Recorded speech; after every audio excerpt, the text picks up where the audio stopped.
Bom dia a todos. Good morning. I kindly ask you again to take your seats. We are about to start the annual conference of the Brazil-China Business Council.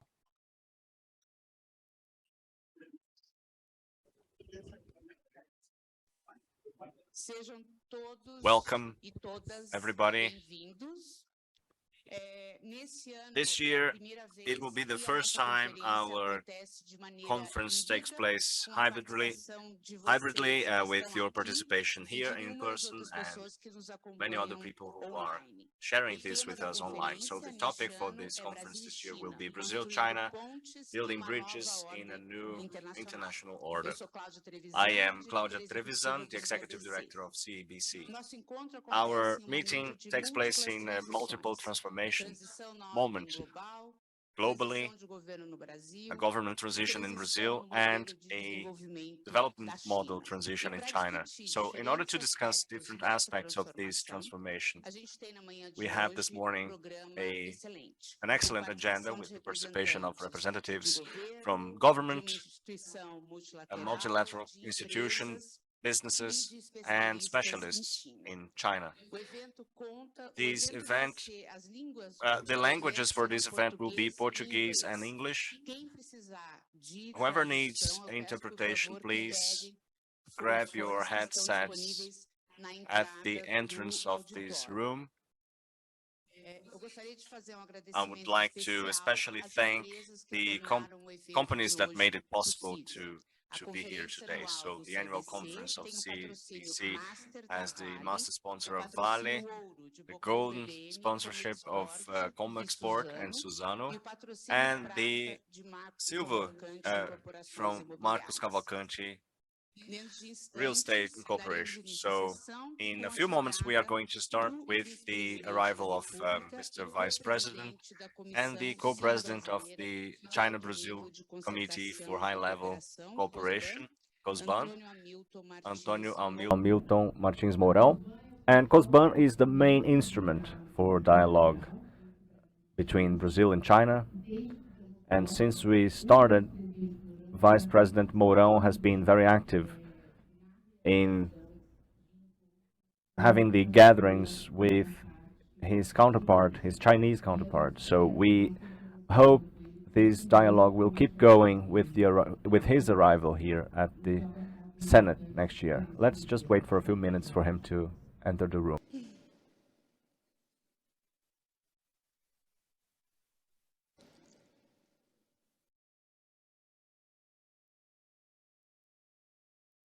You can choose your language of preference for interpretation in the interpretation icon that is a globe icon in your lower part of the Zoom menu.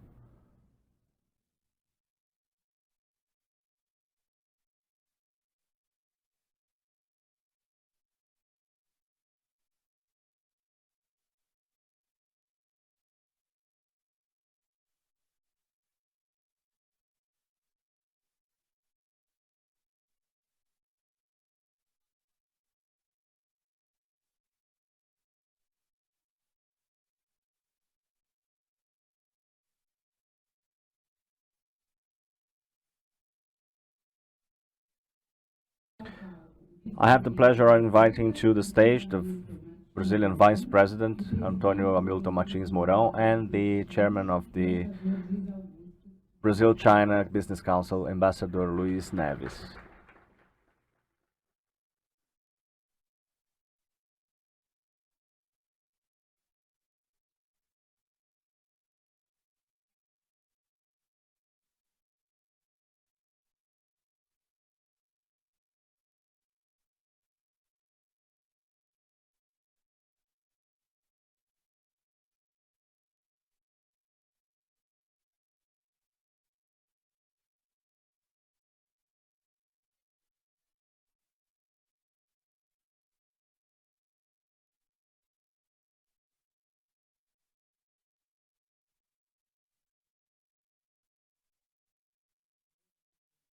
Ladies and gentlemen, good morning.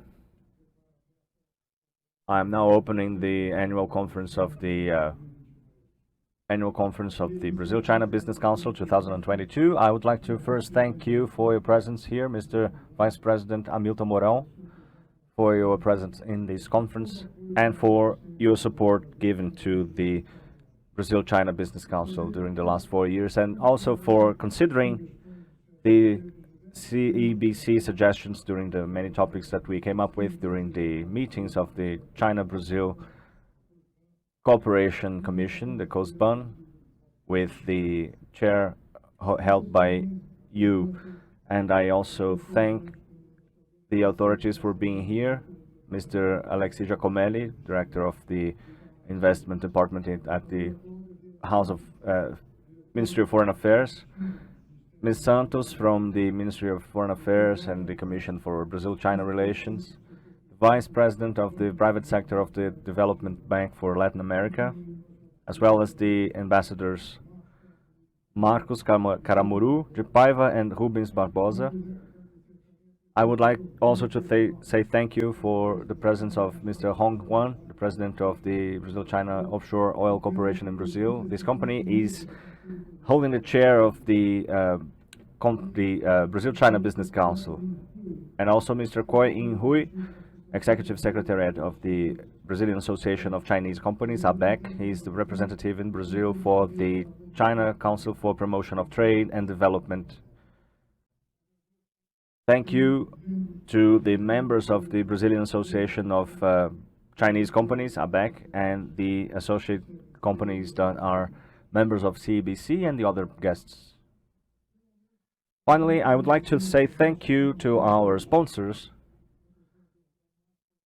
Master sponsor is Vale and BBM, Comex Sports, Suzano and Marcos Cavalcante Corporations.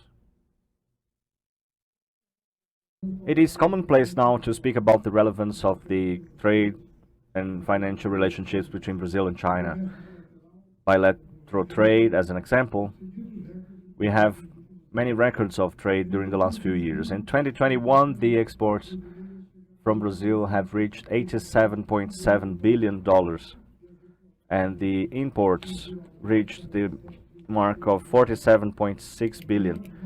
The main historical marks of the international trade of Brazil. Brazil is one of the few countries in the world to have a surplus with China.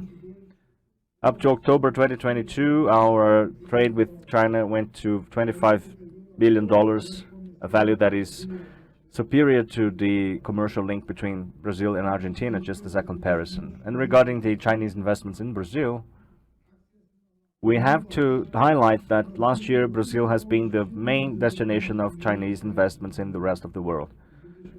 And the Chinese investments in Brazil are now up to a lot of $70 billion.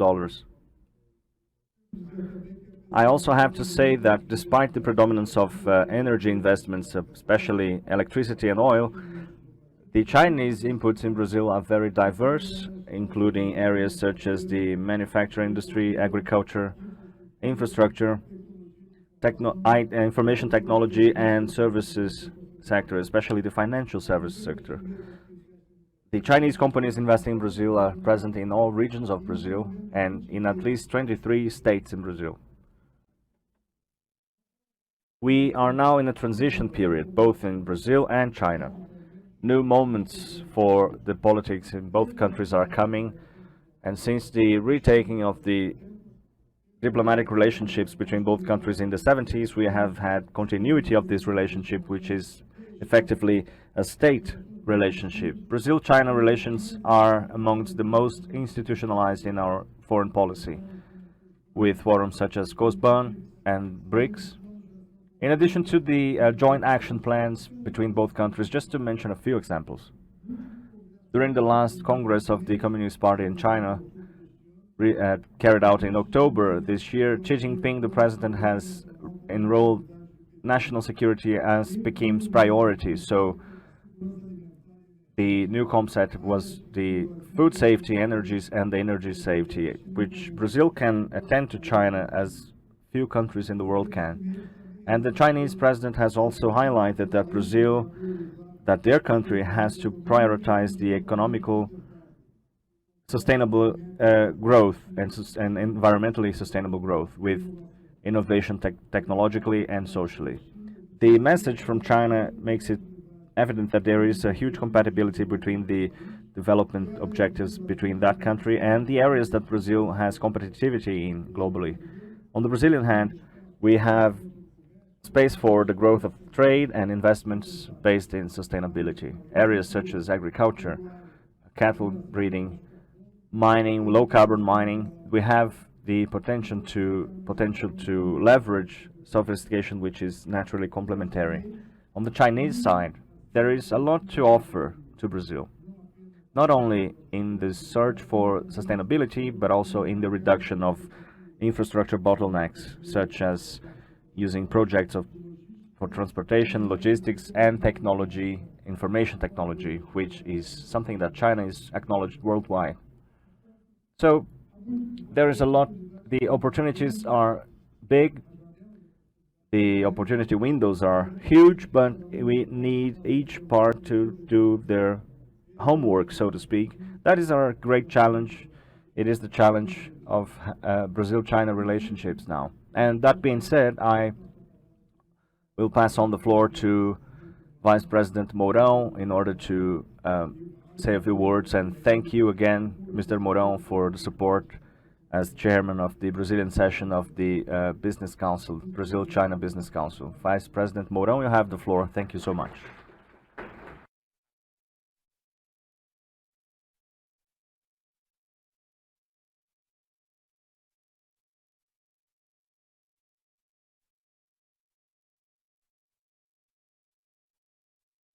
Ambassador Luiz Augusto de Castro Neves, Chairman of the Brazil-China Business Council, thank you for this invitation to say these words. Ladies and gentlemen, ambassadors here, Mr. Hong Ingwei, Chief Officer of the Promotion of International Trade in Brazil, to whom I say I greet on behalf of all of the Chinese businessmen here. Ladies and gentlemen, members of the Business Council, Brazil-China Business Council, good morning. When I took office as the Vice President in the 1st of January 2019, I was ready to acknowledge the centrality of the high-level Council for China-Brazil Relations, COSPAN, as the main mechanism for cooperation and political dialogue with China. Still, during the initial weeks of the government with President Bolsonaro, we decided to prioritize the reactivation of COSPAN that didn't take a meeting since 2015. The Chinese authorities understood the meaning of that gesture and they took that positively as a proposition for reactivating this mechanism. With the support of the Ministry of Foreign Affairs, we have quickly advanced in this process of internal consultations involving many ministries and agencies in the government, in addition to the business sector gathered in the Brazil-China Business Council. Ambassador Amaral, welcome. Good to see you again.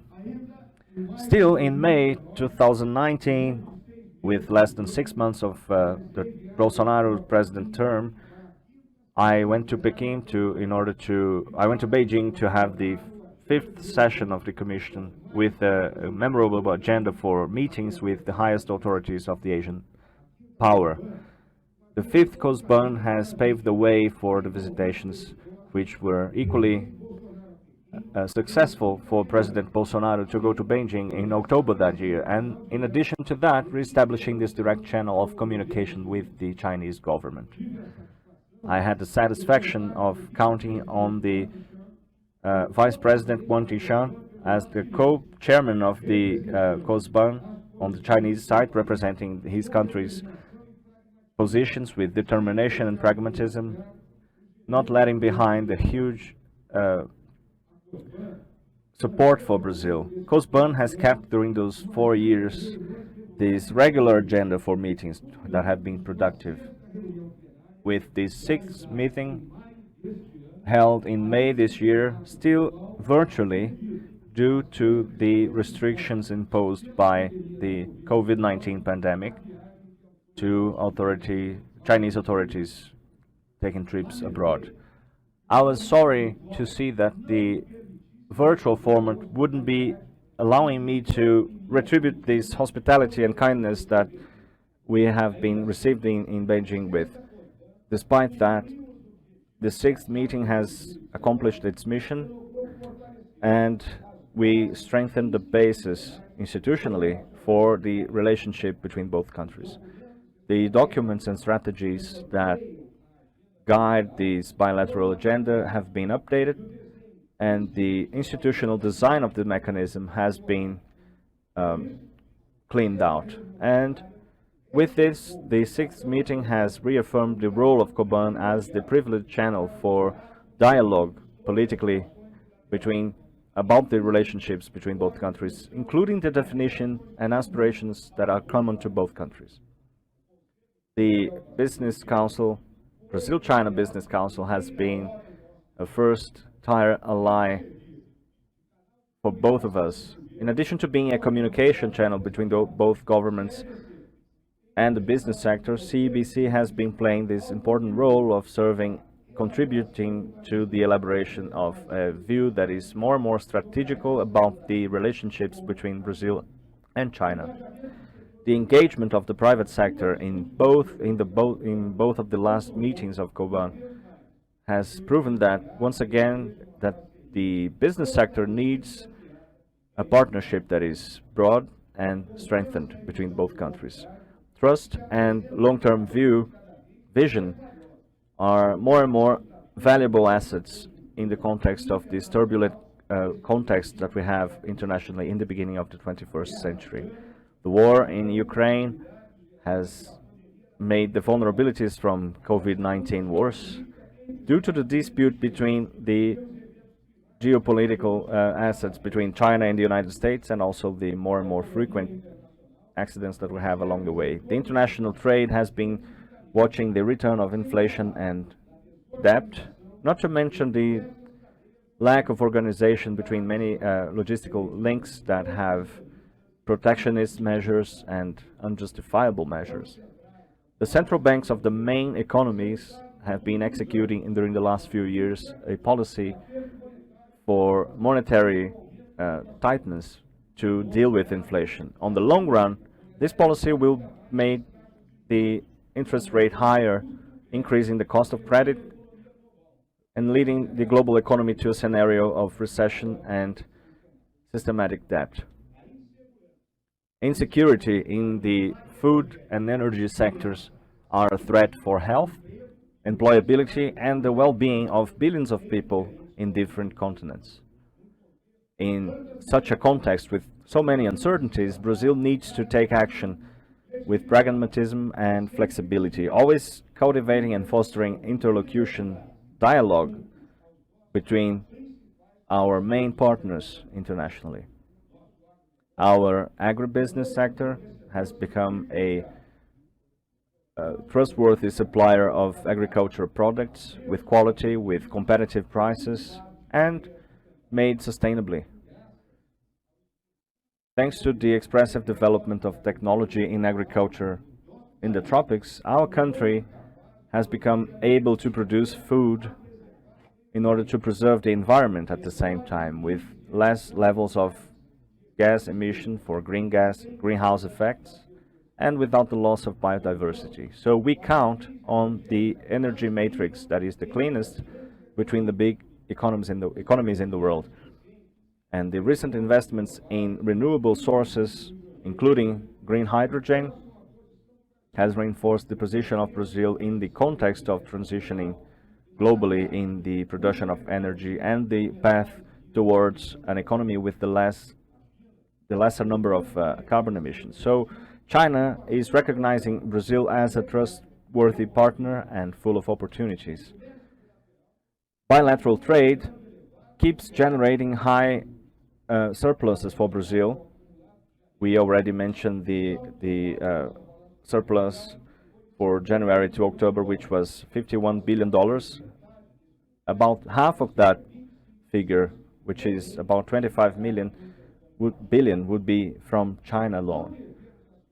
we should not take that as a definite position that we occupy in the Chinese market. We need to keep going with the efforts to broaden the competitivity in general that we have in the Brazilian economy and diversify our export agenda for China.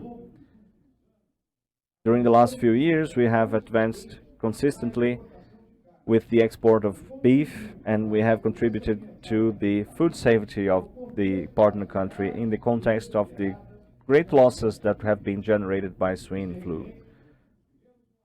Recently, we have had an advancement with the export of soy bran and corn, and we need to, and I emphasize that, we need to keep working in order to diversify our export portfolio with the growing presence of higher value products and with better positioning of the Brazilian brands.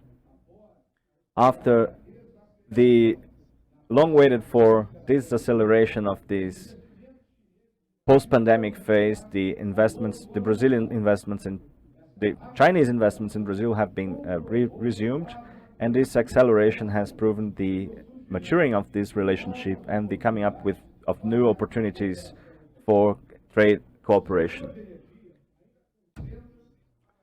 The energy sector still concentrates most of the Chinese investment, but studies from this center highlight the growth of other projects, IT and agribusiness.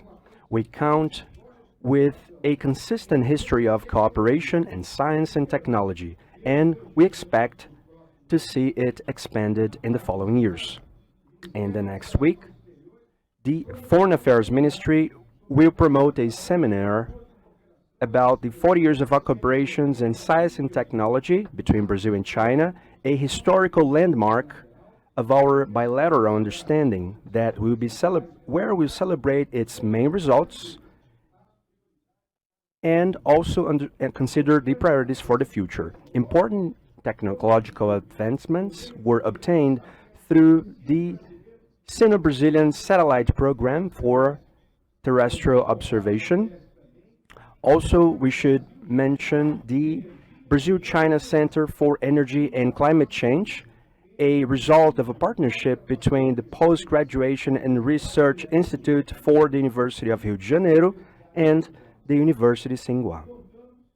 We count with infrastructure and human resources to inaugurate a new phase in the scientific and technological cooperation with benefits for both the Chinese and Brazilian.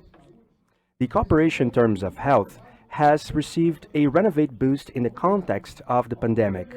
We are thankful to the government and Chinese people for its gestures of solidarity with the donation of raw material and equipment and also the partnership for the development of vaccines. The trust, stability, and the long-term vision bring true strategic sense for the partnership between Brazil and China, and COSBAN has contributed for the maintenance and updating of those attributes. As I mentioned before, the 6th meeting that took place in May of this year fulfilled the commitment assumed in 2019 in the sense of updating the documents that guide the relations between both countries. We adopted 2 new plans that will serve to frame the future initiatives of cooperation and dialogue. First, the Strategic Plan 2022 to 2031 established the long-term objectives and reinforced the role of COSBAN as the main mechanism for regular dialogue and coordination of the bilateral relations. And also, we adopted the Executive Plan 2022-2026, which defines the prioritary actions and areas for bilateral collaboration in a more immediate horizon. These plans, ladies and gentlemen, were negotiated throughout the period of 3 years with high complexity of themes and interests, besides the additional difficulties imposed by the pandemic that prevented us to realize face-to-face meetings. This effort involved 14 ministries and government agencies, under the coordination of the Ministry of Foreign Affairs. Guidelines were established for the evolution of our relationships in the political, commercial, and science and technology axis, apart from defining specific objectives for cooperation in several different sectors, such as agriculture, health, communication, commerce, investments, education, infrastructure, and sustainability. The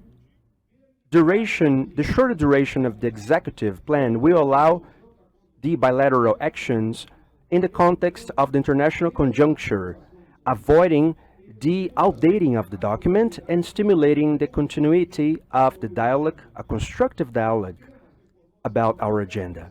The commercial and financial topics are still a priority. After all, China is our main business partner, has been since 2009, and an important investor in Brazil. Apart from being a partner in multiple initiatives for economic cooperation and multilateral. The sustainability agenda for the transition towards a low-carbon economy was incorporated in a transversal and highlighted manner, the COSBAN strategic documents. Ladies and gentlemen, we see great opportunities for the cooperation in the environmental sphere, as we can see in the year of clean energy, bioeconomy, low-carbon agriculture, and the market of recycling. There are initiatives, some still in a lower scale, that could be quickly expanded in such a way to symbolize our commitment with the next generations. Sustainability cannot be perceived as a market niche attribute or for high-income consumption, but rather as a reflection of the efforts of our countries for the global transition as a low-carbon economy. The sixth meeting defined then the syntony between Brazil and China in the sense of working together to overcome challenges, identify tendencies, and improve our relationship. As I mentioned, the Commission demonstrates being an important asset for the bilateral relationship, whose value becomes even more prominent in the current instability context that we have internationally. When COSBAN was created in 2004, our bilateral commerce was 11 times smaller. The investments were not as expressive, and BRICS didn't even existed. Since then, our relationship has diversified, we became more intense and complex. The continuous improving of the mechanism demanded continuous effort, which transcended multiple governments and established itself as a project for the Brazilian state. Brazil and China conducted important political processes internally, which will lead to a natural renewal of actors that play key roles in the bilateral political dialogue. I truly believe that it is the interest of all parts involved, public and private, that COSBAN continue acting as a privileged dialogue channel in the high instances of our governments. From a national perspective, the preparatory work for COSBAN allows us to have this wide internal exercise mobilizing public and private sectors within a common agenda. Indeed, the business sector is fundamental so that the opportunities result in more commerce, more investment, and more employment for Brazil and for China. The agenda for this conference shows the willingness of the private sector to follow the transformations in Chinese economy, the increase in the GDP and the pre-requirements for Chinese territory, the ascension for China qualitatively in the value chains, and the strengthening of domestic brands are only a few of the tendencies that illustrate the challenges and the opportunities that we have before us. Multiple Brazilian companies, as much as from other countries, need to review their strategies, and the government must support them whenever it is possible. The experience of the last 4 years demonstrate that COSBAN is at the level of the challenge. I am thankful for the partnership that Vice Presidency of our country has been with the Brazil-China Business Council throughout this journey. I expect that my future attributions in the Senate allow me to continue contributing to the development of our relationship with China. This way, I wish you, ladies and gentlemen, an excellent conference. Thank you very much.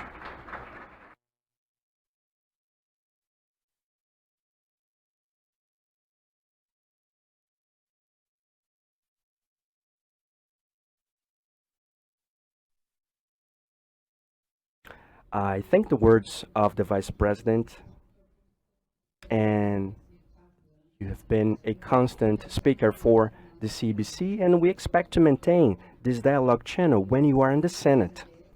CEBC thanks the presence of the Vice President, of the Ambassador Castro Neves in our opening, and I would like to ask everyone to remain seated for that the President may leave. Issue with the video. We're going to try to solve it so we can watch the video later. So let's move on to the next step in our agenda. I'd like to invite to the floor the former ambassador of Brazil to China and member of the advisory committee of the Brazil-China Business Council, Marcos Caramuru, who will be the mediator for the future of Chinese economy. Virtually, two other great specialists join us, Arthur Kreber and Tom Orlik. Welcome and have a great debate. Arthur, you have the floor. Good morning, everyone. It's a pleasure to be here. I'm going to speak in English because our two speakers are going to use English. It's going to be easier to communicate with them. We are lucky to have this morning two outstanding speakers, outstanding analysts of the Chinese reality. Arthur Kreber, who's partner and research director at Gavecal Dragonomics, and Thomas Orlik, chief economist at Bloomberg Economics. Arthur Kreber, as most of you must know, is the author of a reference book about China, China's economy, one of the most important books for those who want to understand the Chinese economic reality. And Thomas Orlik is also the author of a few books. One of them, the most interesting book I have read recently about Chinese economy, called China, the Bubble That Never Pops. I don't know whether we can communicate with them now. Hello, Ambassador. Great to be here. And then, are they online? 1 minute. Okay. Well, they are going to make each one of them a presentation, kind of a 20-minute presentation. And then I am going to have a dialogue with him, asking questions. Unfortunately, we cannot have questions from the audience, but I'm going to try my best to extract from them interesting information about the Chinese economy.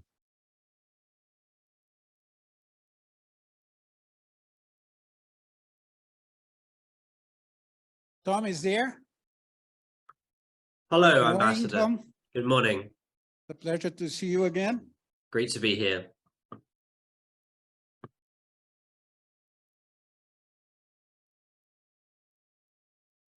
We have an understanding that Arthur is going to start, but since Arthur is not yet online, maybe you could start and make your 20 minutes presentation, and then Arthur would come online and join us.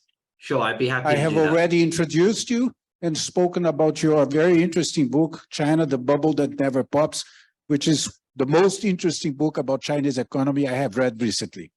Please. Well, That's very kind of you to say that, Ambassador. And I can only conclude that the reason is because you haven't read very many books about China's economy recently. Is the sound okay? You can hear me? Well, the volume is not perfect, but let me try. Just 1 second. 1 second, Sure. they are going to adjust it. Okay, I'm sharing my Volume be higher a little bit.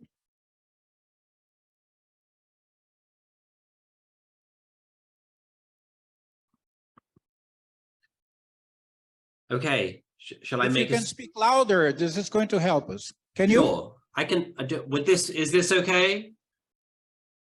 That's okay. That's reasonable. Okay, great. Try your best. Raise your Okay, voice. I'll try my best. Well, it's fantastic to be here, and thank you so much for the kind invitation. I'm really looking forward to the discussion with you, Ambassador, and of course to hearing the remarks from Arthur, who always has so many wise things to say about China's economy. So I'm going to focus my remarks on some of the domestic challenges which China is facing right now.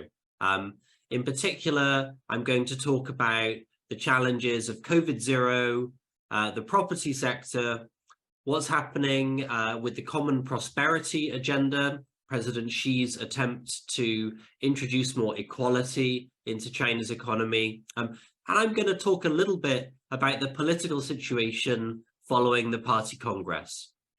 So let's start by talking about China's COVID-0 strategy.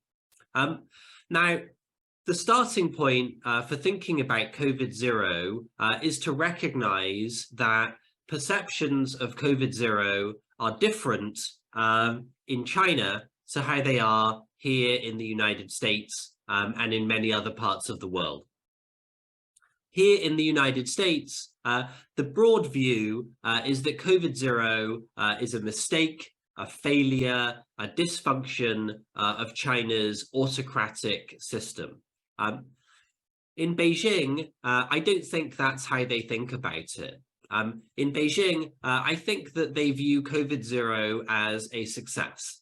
And to see why, consider this chart. So in this chart, we've taken the G20 countries and we've placed them on two axes. On the x-axis, we look at how well they've done at saving lives during the COVID pandemic. And on the y-axis, we look at how well they've done at protecting growth during the COVID pandemic. And you can see China on the extreme left middle of the chart.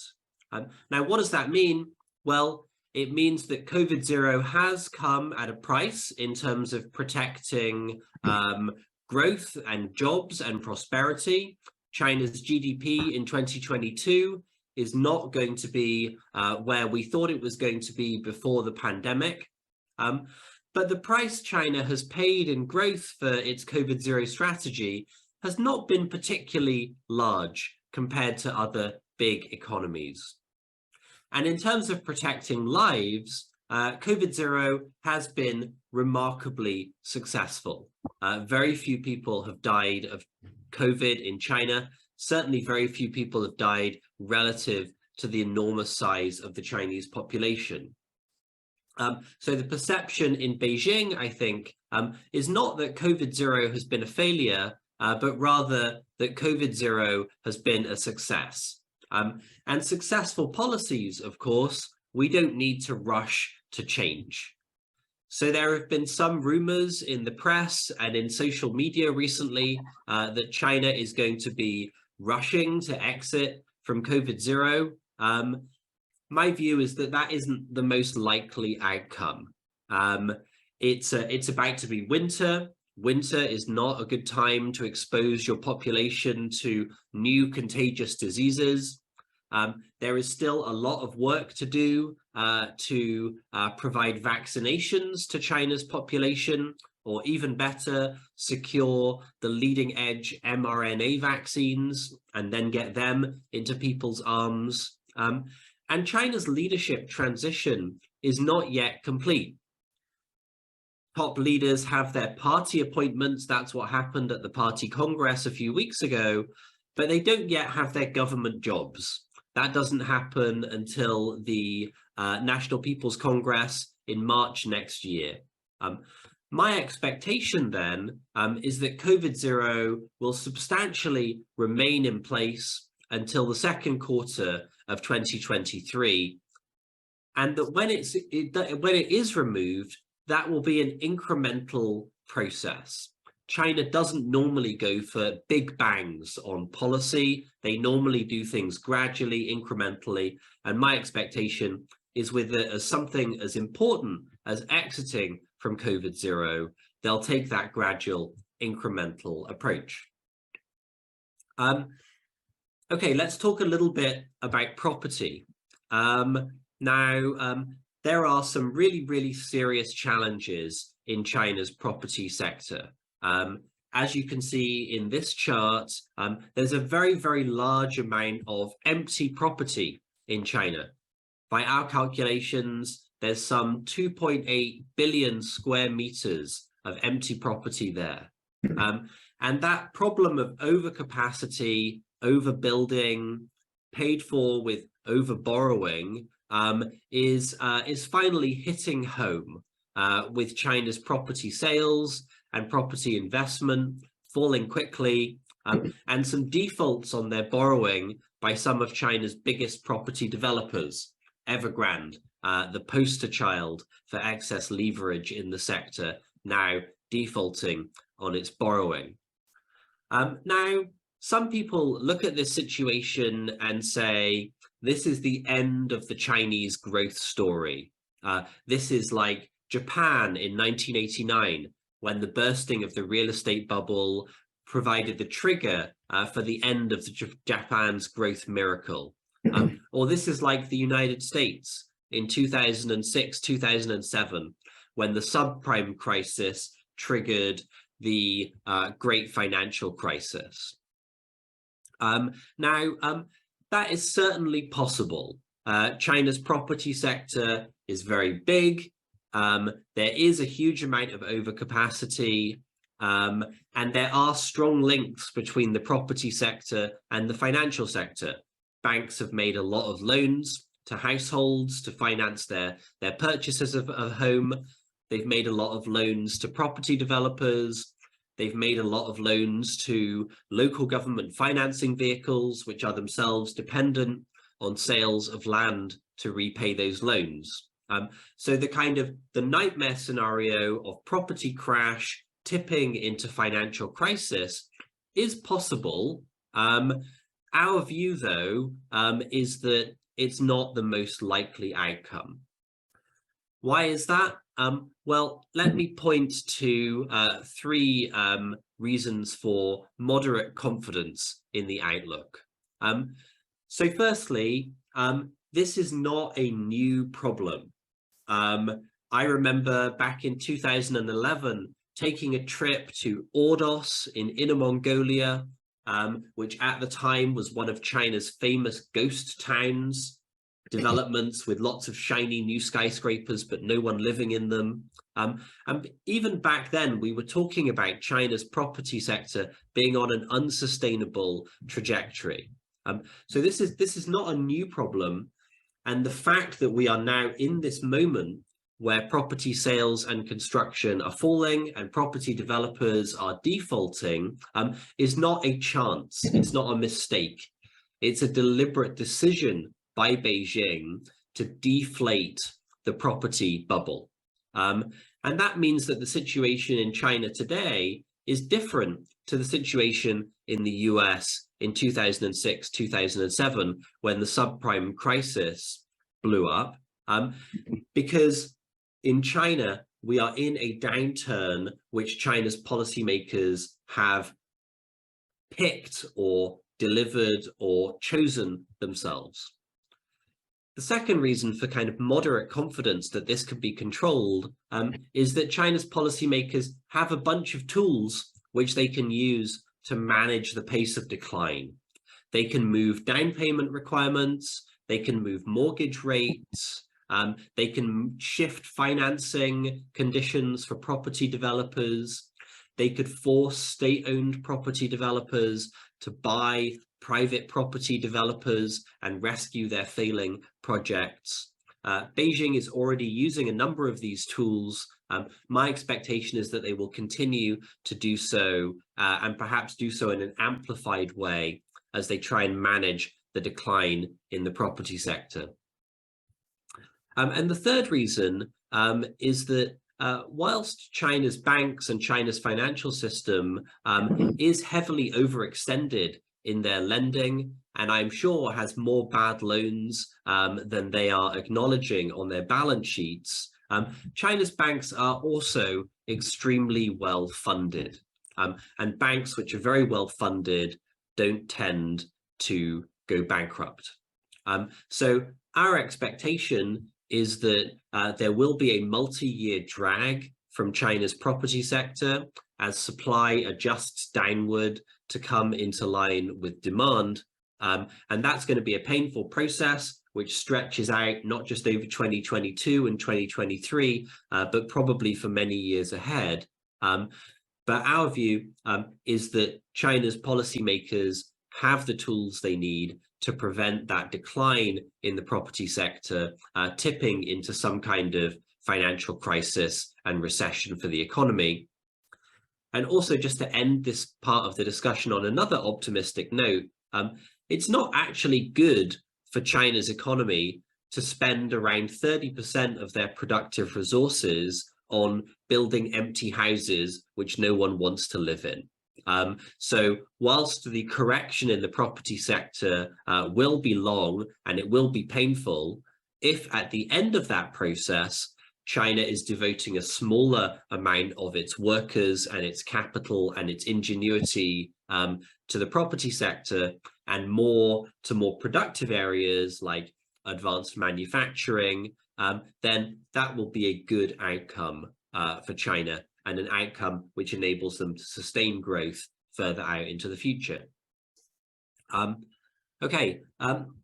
Let me say a few words about the Common Prosperity Agenda. Now, the Common Prosperity Agenda is broad and includes a lot of different things. It includes the move to block Ant Financial, the financial arm of Jack Ma's Alibaba empire from having its IPO. It includes fines for the big tech monopolies, Alibaba and Tencent. It includes moves to force big gig economy companies like Meituan to pay their workers a higher wage. It includes a move to force the entire private tutoring sector, companies like New Oriental, to operate on a non-profit basis. Now, some critics of China look at this and they say, this again is a manifestation of the kind of dysfunction and paranoia of the Chinese authoritarian regime. The Chinese Communist Party can't stand entrepreneurs. They can't stand anyone who could potentially in the future mount a challenge to their monopoly on power. Well, perhaps that's part of the explanation, but I think if we sort of think about it a bit more, we can also find an explanation which is grounded in more kind of prosaic, common sense social policy. China has a huge problem with inequality. Inequality in China is as high as it is in some very unequal Latin American and African countries. And that is both embarrassing for China. Communist countries should not have very high inequality, and it's bad for the economy. And crucially, it's bad for fertility. Because households at the lower end of the income spectrum just don't feel like they have enough money to have children. And for China, that's a big problem because the population is aging and the workforce is shrinking. And so low fertility rates are not what Xi Jinping and his team want to see. So seen from that perspective, I think we can understand the common prosperity agenda, not as the sort of manifestation of kind of paranoid dysfunction of the Communist Party, but rather as a set of policies which are aimed at reducing inequality and using the power of the government to get on the side of workers and families against the powerful corporations, which are sort of sucking up all of the wealth and income in the society. That comes at a cost. In this chart, you can see the share prices for the big Chinese tech companies captured in the NASDAQ Golden Dragon Index. And you can see that the share prices for the big Chinese tech companies have cratered, dropping around 70% from their peak in March 2020, March 2021. So clearly the common prosperity agenda has dealt a serious blow to investor confidence in China, especially investor confidence in the big tech companies. Perhaps that will also come at a price for growth in the years ahead.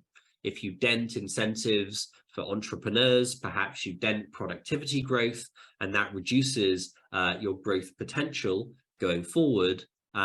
Still, faced with the enormous problem of inequality and the enormous problem of low fertility rates and all that means for the demographic outlook, China's leaders might well consider that a drop in the market price of Alibaba and Tencent and the other big tech companies is a price worth paying. Okay, well, I'm excited to hear from Arthur about the China in the kind of global context. Before I hand over, let me just share a couple of thoughts on the political situation in China following the party congress. This picture, I think, is going to go down as the kind of the defining image of China's 20th Party Congress. It's the moment when Hu Jintao, the old General Secretary of the Communist Party, was ushered apparently unwillingly off stage, leaving Xi Jinping at the center, unchallenged by both predecessors or would-be successors. And it was a moment which was kind of rich in symbolism because Hu Jintao, whilst he wasn't particularly well regarded by China analysts when he was in charge, represented a few things that we now miss. He represented collective leadership. He represented leadership which listened to different voices and allowed different factions to have a say in how the country was run. And he represented a single-minded focus on economic development as the most important objective of the government. And of course, Xi Jinping represents none of those things. He represents strongman rule, not collective leadership. He is surrounded by loyal followers, not representatives of different factions who have an alternative view on the right path forward. And whilst he continues to place a very high priority on economic development, he has also elevated the importance of national security as a top objective for China's leadership. Of course, Hu Jintao also represented the norm of orderly leadership transition. Deng Xiaoping introduced the two-term limit for China's top leaders. That was respected by Jiang Zemin and Hu Jintao. And Xi Jinping, of course, has now broken that norm and stayed in place for a third term. So all of those things, I don't think they add up to a kind of a crisis in China's governance, but they do raise some questions about whether governance in the years ahead is going to be significantly different to how it was in the years just past, and if that potentially opens up the space for more mistakes to come in to how the economy is run. An additional reason for concern on that front is that we've just seen the departure, or we're about to see the departure of an entire generation of economic policy officials. So Li Keqiang, the guy who kind of day to day is in charge of how the economy operates, very likely retiring next year. Liu He, the next guy down the chain, probably the most familiar face to international markets on the economy, also retiring next year. Yi Gang and Guo Shuqing, the two people who inherited Zhou Xiaochuan's kind of reformer mantle at the People's Bank of China, also very likely retiring next year. So China, thinking about the domestic challenges in the years ahead, faces some very, very difficult challenges: how to exit COVID-0, how to manage the decline in the property sector, how to strike the right balance in common prosperity between ensuring equality, but also making sure that the entrepreneurs who drive China's growth have the right incentives. A lot of big challenges for China. The team facing up to those challenges will, in important respects, be new, unfamiliar to global markets, and lacking some of the economic reformer credentials of the folks who are just now exiting the stage of history. Let me stop there and hand back to Ambassador Karamuru to move the discussion. Yeah, my apologies. I'm having difficulty hearing the ambassador. There seems to be a bit of a challenge in the sound. Can everyone hear me? Yes. Okay. So what I will do is I will try to share my screen. Thank you very much to CEBC for this opportunity once again to delve into the questions and issues surrounding China. As always, it's a very complicated situation. But I guess what I would first like to say is in terms of what's going on economically in China today, my views are pretty much the same as Tom's. I didn't really see anything to disagree with in his presentation. Clearly, the bottom line is China is going through a very difficult economic moment. A lot of the reasons for this are policy decisions by the government to do things that they believe will put China's economy on a stronger footing for the future. We can debate whether their analysis is correct or not, but this is a very different thing than a economic slowdown driven by bottom-up factors or systemic imbalances. Basically, what we have is that the government is trying to get ahead of those imbalances and correct them. So our anticipation would be that growth continues to be relatively slow for at least the next 12 months for all of the reasons that Tom outlined. But it's perfectly possible that after that, China will come back in a somewhat more robust fashion. So what I want to do with my time is share with you some perspectives on where the changes in Chinese leadership that we've seen in the 20th Party Congress, where that takes us, both in terms of China's long-term trajectory and more importantly, its international relations. So I want to pick up where Tom left off and just make a few comments on what we learned from the recently concluded Party Congress. As Tom mentioned, the number one takeaway was that Xi Jinping executed a pretty comprehensive consolidation of power.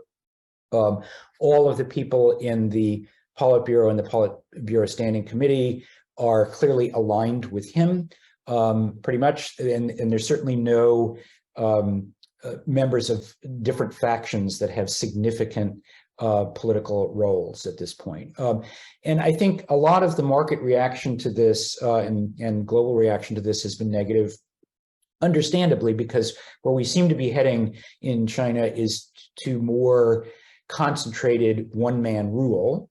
And over a sufficient period of time, it is likely that concentrated one-man rule is going to lead to a degradation in the decision-making capabilities of the government. So I think on a longer-term time horizon, it is quite reasonable to be concerned that the quality of governance in China will deteriorate. On a shorter-term horizon, the next few years, I'm much less convinced, because I think one of the issues that Xi has been dealing with over the last decade is that there were a number of people within the leadership group, notably Li Keqiang, the premier, who he viewed as political rivals and therefore untrustworthy. So there was a degree to which it was important for him, from his perspective, to undermine these officials and prevent them from doing their jobs effectively, or at least for taking credit for things, because he would view that as a political problem. Whereas now he has a team that is totally within his trust.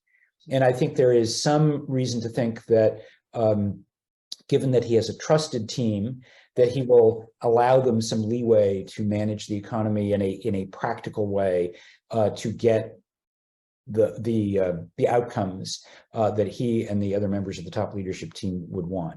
So that then leads to the question of what is it that Xi Jinping wants? And that's where I'd like to spend a few minutes here. So first of all, if you look at his work report, it was very, very clear that there are two themes that really concern him. One is security, and this is very broadly defined. It includes traditional national security, but also economic security, food security, information security. Security is really the watchword. And the second one is technology, and particularly technology self-sufficiency. And this is understandable, I think, both as a development from the last 15 plus years of Chinese economic policy, which is increasingly focused on technological upgrading as the pathway to economic growth. This did not start with Xi Jinping. It goes back to the 2005 medium and long-term plan for the development of science and technology in China in the Hu Jintao era. There were also a number of industrial policy initiatives from that era that have been carried over into the current government. But Xi has strengthened the focus on technological upgrading. I think the other obvious reason for these focuses is the increased rivalry with the United States.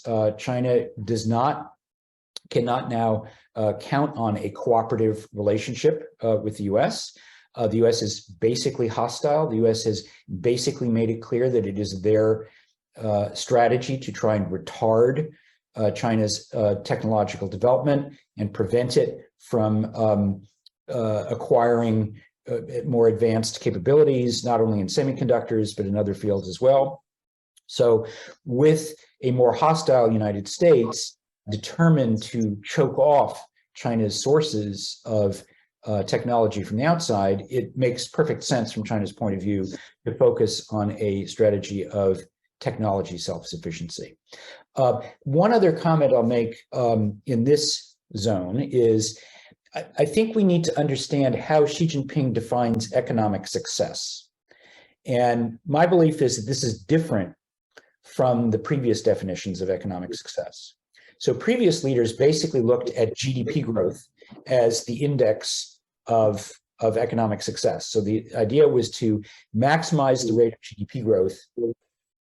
And where exactly that GDP growth came from was less important. Yes, they wanted technological upgrading, but they were also happy to get it from the property sector, from infrastructure, and so on.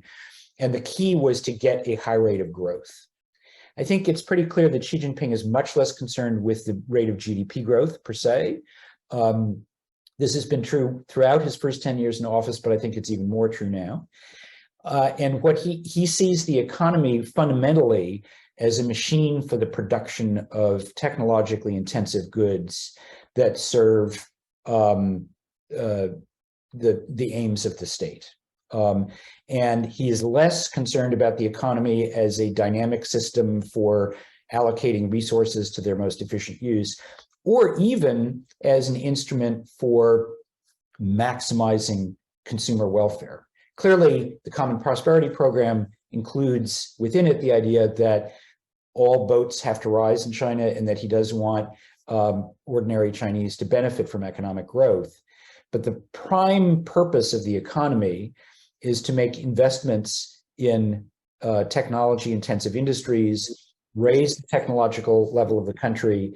And then the theory is once you've done that appropriately, there will be a lot of high-wage jobs in these technological sectors, which will then feed into growth in consumer incomes and spending. So consumer spending does not drive the economy. It is a consequence of correct investments in high technology and, according to China, high productivity sectors. If we zoom out a little bit and look at Xi Jinping's agenda more broadly, I've listed here the major elements of what it is Xi Jinping apparently wants, roughly in the order of their importance, right? So first and foremost, I think Xi has demonstrated that he is concerned with how China is governed. Remember that the China he inherited 10 years ago was one that was growing very fast, but was also riven by corruption. There was fracturing in elite politics, a lot of divisions within the Communist Party. There was no discipline, and just massive amounts of waste, fraud, abuse, and self-dealing. And so he came in with a mandate to reduce corruption and impose more discipline on the party and on society broadly, and he did that. So I think a lot of the initiatives that he has need to be interpreted in the light of this overall desire to make China a more tightly governed place with fewer gray areas, fewer avenues for corruption. I think international markets tend to focus on the apparently negative aspects of that for the economy, for example, through the crackdown on the internet companies and so forth.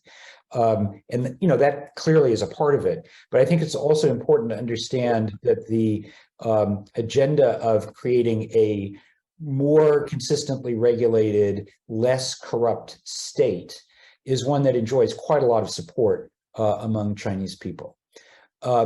So that's, I think, his core agenda. The second is that he wants to increase China's power in the world.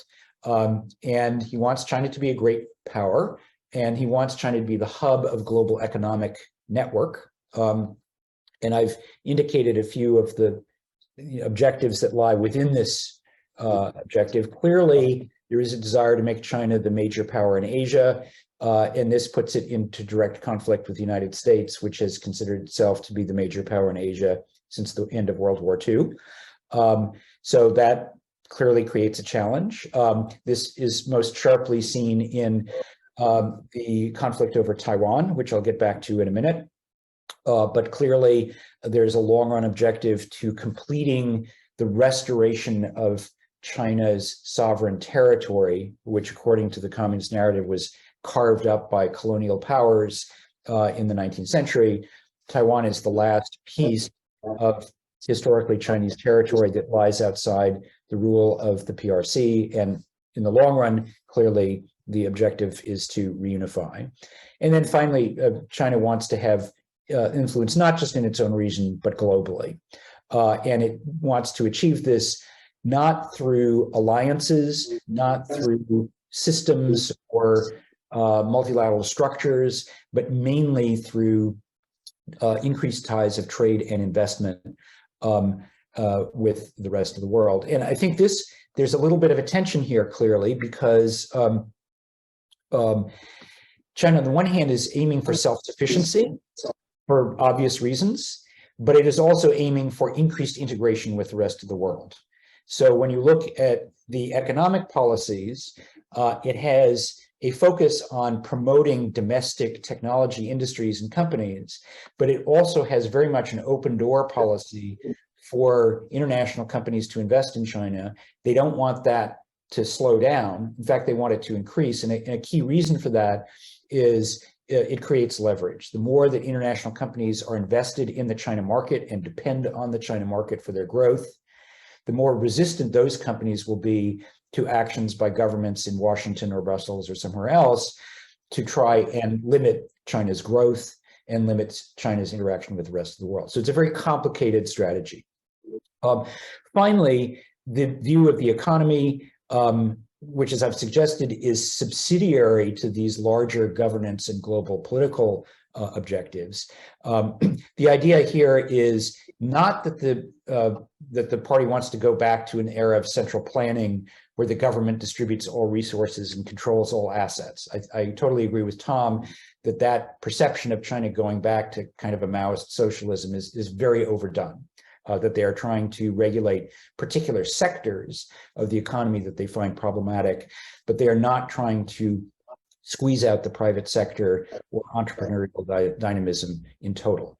But they do have a vision of the economy as sort of a giant venture capital fund where the government operates by defining the most important sectors that people should invest in. And these tend to be technology-related sectors, particularly in hardware. And it mobilizes some government funding as sort of seed capital for these industries. But it quite deliberately relies on other investments by corporations, both domestic and foreign, and capital markets, again, both domestic and foreign, to provide the vast bulk of funding for these industries. And it is willing, up to a point, to accept market outcomes in terms of which particular companies are successful and which ones are not. So it's a more complicated and nuanced view of state guidance than I think the simplistic idea of an all-powerful state that's trying to control everything would suggest. So let me make a couple of comments on some of the specific geopolitical tensions. And what I want to focus on here is the issues relating to the United States, and then particularly the Taiwan question, which I believe is the single biggest source of geopolitical risk around China. So if we look at the United States perspective on China, essentially both parties, Republican and Democrat, have concluded that China is a systemic rival and essentially an adversary in most respects. And therefore, US policy, which up until 6 or 7 years ago, basically was focused on enabling China's rise in a way that integrated with existing global institutions. That was the old policy. The new policy is basically to slow down China's rise, to limit its access to flows of technology and finance from the United States, and also to invest heavily in the United States capacity so that it can maintain a large technological, financial, and military lead over China. And what I've done here is on the left-hand side, I've showed the major interest groups that are trying to influence policy. The first three of these are all very negative on China. So national security people who view China as a military threat, economic nationalists who believe it was a mistake for so much US manufacturing capacity to go to China, and they would like to see this come back to the US, and people who are concerned with human rights and democratic values, who are quite concerned by the rise of China's influence globally. And as you'll see, these spread across the ideological spectrum, right? These include people on the right and on the left. They all agree that there are reasons for being concerned about China. The main counterweight to this is the business community, which has, $300 billion or more of investments in China, annual sales within the China market, exclusive of exports. This is just domestic sales within China of $600 billion a year, very dependent on China for supply chains. So you have essentially a tug of war between the political desire to constrain China and the business desire to continue promoting greater integration. I think what we're likely to see is a kind of a partial, I don't like the word decoupling, because it suggests that there is a single point of contact between China and the United States, and either it's coupled or decoupled. I think a better image is that you have two carpets with very high thread counts that have been woven together. And so what's happening now is that people don't like this, and they are pulling apart thread by thread. But of course, there's so many threads that it's impossible to pull them all together and pull them out all together. And I'll just give you a quick illustration of how this might play out. One is we have as you know, very strict controls by the U.S. on exports of semiconductors and related equipment to China. These were announced right before the Party Congress. If these are imposed, if they are fully implemented, then I think they will set back China's development of its semiconductor industry by several years and be a real problem. There's a question mark about how strictly they will be enforced because all of these restrictions are not outright bans, they are license requirements. So essentially they say to US and other companies that want to sell chips or equipment to China, you can't do that unless you get a license from the Commerce Department. Historically, the Commerce Department has issued a lot of licenses because the dependency on sales to China is very large. So I think we still have some time to go before we see the full impact of these controls. But my belief is that they will be enforced relatively strictly, and that this will prove to be a significant impediment to China's ability to rapidly develop not only its semiconductor industry, but also other technology industries that depend on high performance semiconductors, artificial intelligence being the obvious case. But it is not 100% decoupling. At the same time that we see this full court press by US policymakers to restrict technology exports to China, we've also seen natural gas producers in the United States sign long-term contracts, which within a few years will make the United States the second largest single supplier of LNG to China behind Qatar. And that's demonstrated in the black area in this chart. And there's been a little bit of criticism of this within Congress, but fundamentally, US producers are happy to lock in long-term contracts at favorable prices with China, and the government does not really seem to have a particular interest in blocking these exports. Similarly, if you look at agricultural exports, the Biden administration, like the Trump administration before, is quite active in promoting the increase of US agricultural exports to China. So it's a complicated picture where in certain areas relating to technology and finance, there's a very strong political pressure within the United States, which I think will grow with the Republican House of Representatives in the next couple of years to restrict flows of technology and finance. But in other areas of the economy, this impulse to decoupling is much less evident. So I want to conclude with a couple of comments on China's geopolitical positions relating to Russia first, and then Taiwan, because these are, I think, the things that are most concerning to people. And of course, China famously issued a joint statement with Russia a few weeks ahead of the Ukraine invasion, announcing that China and Russia had a friendship without limits. It was a very strong statement of an alignment.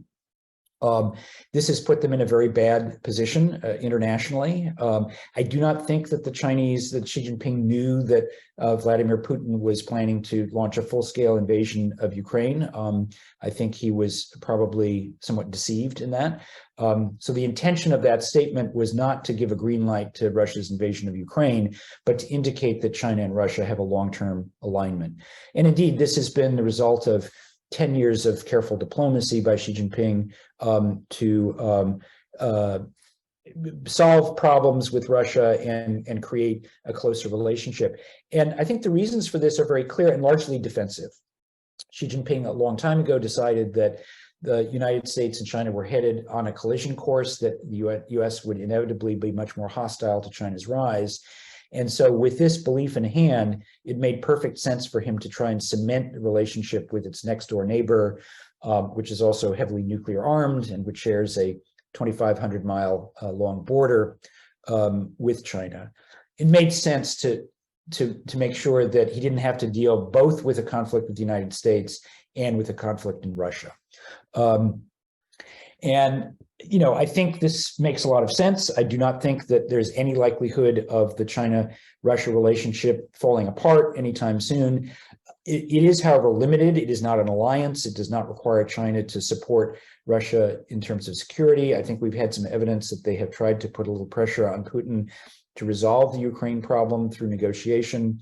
So it's not that China and Russia are fully allied, but they are aligned, and that's permanent. I think the major problem this has created for China is a permanent damage to its position in Europe. Up until recently, I think most European governments took the position that while they had various kinds of commercial issues with China relating to state-owned enterprises and technology theft and so forth, they did not see China as a security threat. And I think the problem now is that by aligning itself with Russia and essentially blessing Russia's invasion of Ukraine, China has turned itself into more of a security threat to Europe. And I think this will make it very difficult for them to maintain a strong diplomatic position in Europe for some years to come. Finally, on Taiwan, and then this is where I will end, there's been a lot of concern about whether China has imminent plans to reunify Taiwan by force. I think in the short run, these concerns are overdone. The status quo around Taiwan is very beneficial to China. It benefits a lot from technology companies from Taiwan investing in the mainland. They get a lot of flows of talent from Taiwan. So the benefits of the current arrangement are very large. The costs of forcing a change in that relationship would be very high, not only the cost of the military campaign, but also the financial and technological sanctions that China would certainly face as a result of such a move. And the fact that if China tried to invade Taiwan, this would almost certainly spark a global recession that would dwarf the kinds of problems that we are seeing now as the result of the Russian invasion of Ukraine. And China, as a heavily trade-dependent nation, would suffer far more than the United States would from that kind of economic outcome. So the bar to changing the status quo is very high. The main concern that I have is that the status quo is increasingly unstable because the popular opinion in Taiwan has moved steadily away from any desire ever to reunify with the mainland. The positions in the United States have hardened, and there is a view that the US needs to do more to support Taiwan's ability to maintain de facto independence. And all of these things could be seen by China as efforts by the US and Taiwan governments to try and consolidate Taiwan as not just as a de facto independent jurisdiction, but as a formally independent country. And that is something that China's government would find it very difficult to tolerate. So I think there is risk, particularly 2 or 3 years out, when we're likely to have changes, certainly in the Taiwan government, possibly in the US administration, that could create a more robust set of measures through a free trade agreement or possibly increased security ties between the US and Taiwan that would lead the Chinese to worry that Taiwan was slipping out of its grasp and that they needed to move more forcefully, probably not through a military invasion, but through some kind of economic coercion, trade restrictions, or even a blockade, right? So the next couple of years, I'm not terribly concerned about risks over Taiwan, but I think there is a real risk that tensions in that region will rise substantially 2 or 3 years down the road, and it will require very intensive, careful diplomacy between the US and China to make sure that those tensions do not spiral out of control and lead to a really serious crisis. So I will leave it there and hand it back to Ambassador Karamaru to lead the discussion. Thank you very much. Now, is it working now? Yeah, that's great. Yeah, perfect. Oh, great. Thank you. Well, let me start with a topic that you both covered, particularly Arthur. And my question is to Tom. The topic is long-term approach towards growth. We have seen this year a certain difficulty in producing growth in China. There's abundant liquidity, but the private sector and economic agents in general are not reacting, which is a sign that there is little confidence to borrow and invest. We have seen the government stimulating the local governments to invest in infrastructure, but the reaction has been very mild. It seems that there are not that many projects in infrastructure. We have seen the government encouraging consumers to consume more, but apparently the Chinese prefer to save at this time. These are difficult times and they prefer to save. And then when we look at the long term, Tom, you raised the issue of the property sector. It seems that the government does not see anymore the property sector as a source of growth. Then looking at the short-term reality and looking at some of the policies in the long run, the question is, what is, in your view, the long-term approach towards growth? We heard Arthur saying that GDP growth is not as important as it used to be in the past.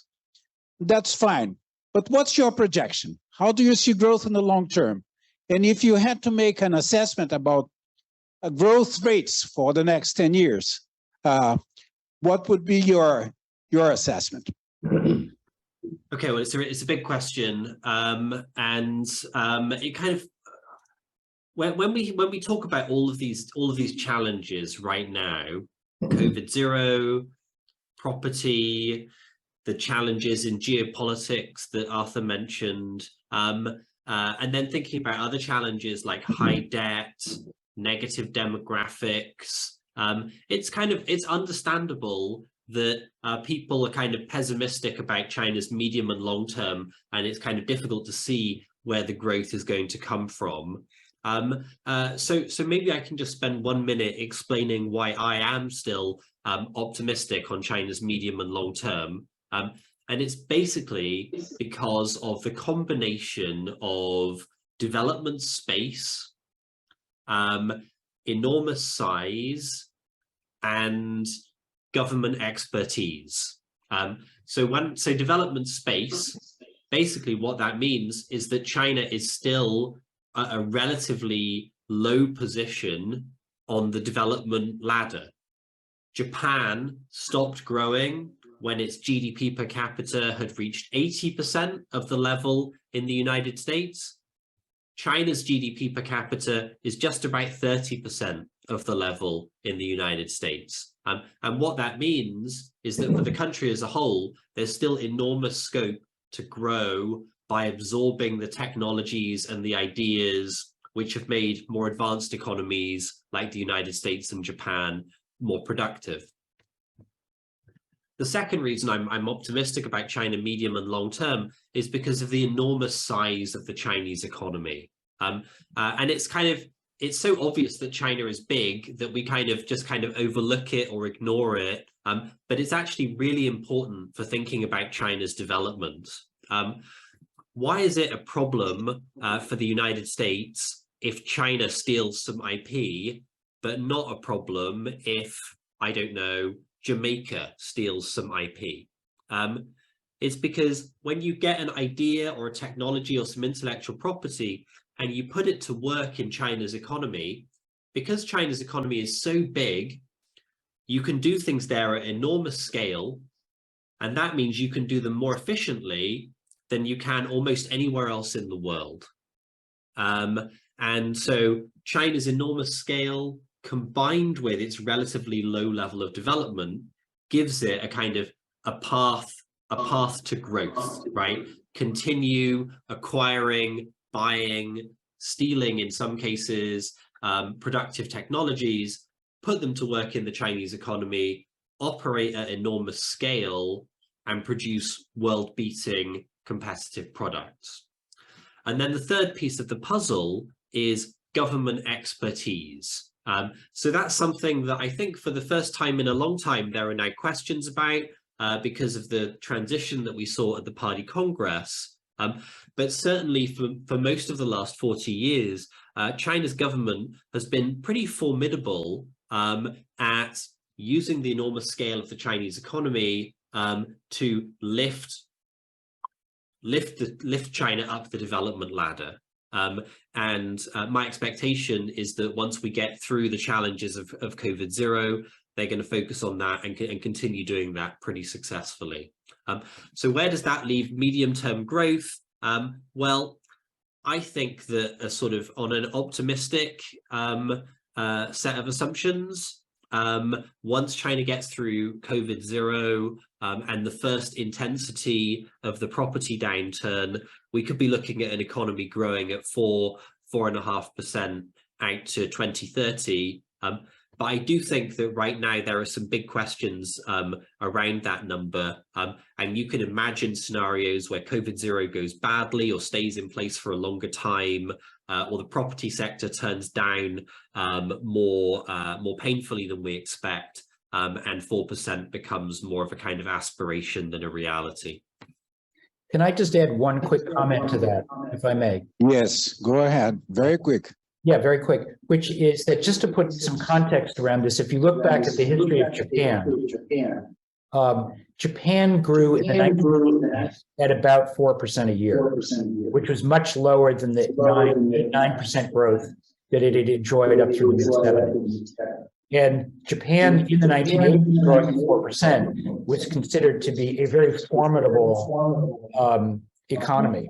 So I think we need also to recollect that at China's level size at the moment, even a 4% growth rate would make it a very, very important contributor to the global economy, and also, I think, perceived by the US as something else. Arthur, my second question is to you. It's about structural reforms. We all know that the success of the Chinese model depends on a number of structural reforms. The levels of public sector debt is very high. They have to clean the local banks. They have to facilitate people moving from one place to the other to bring more efficiency to the economy. They have to have a monetary policy that is more credible, a fiscal policy that follows different framework. There are a number of reforms to be made. However, when I listen to Xi Jinping's speech or the report to the 20th Congress, he doesn't mention structural reforms at all. He says, well, we need to have better coordination between fiscal and monetary policies. We are going to rely on the force of the market, of consumption. And then he stresses the point that you made in your presentation, technology. We are going to invest in technology. What's going to happen to structural reforms? Are they abandoned? They are not important anymore to sustain in the long run the Chinese model. What's your view? Yeah, well, I think you've identified one of the major concerns that I have about China's long-term growth, which is that, as you suggest, the development strategy that the government now has relies almost entirely on industrial policy. Essentially, their view is all we have to do is identify the correct targets for investment in these high technology industries.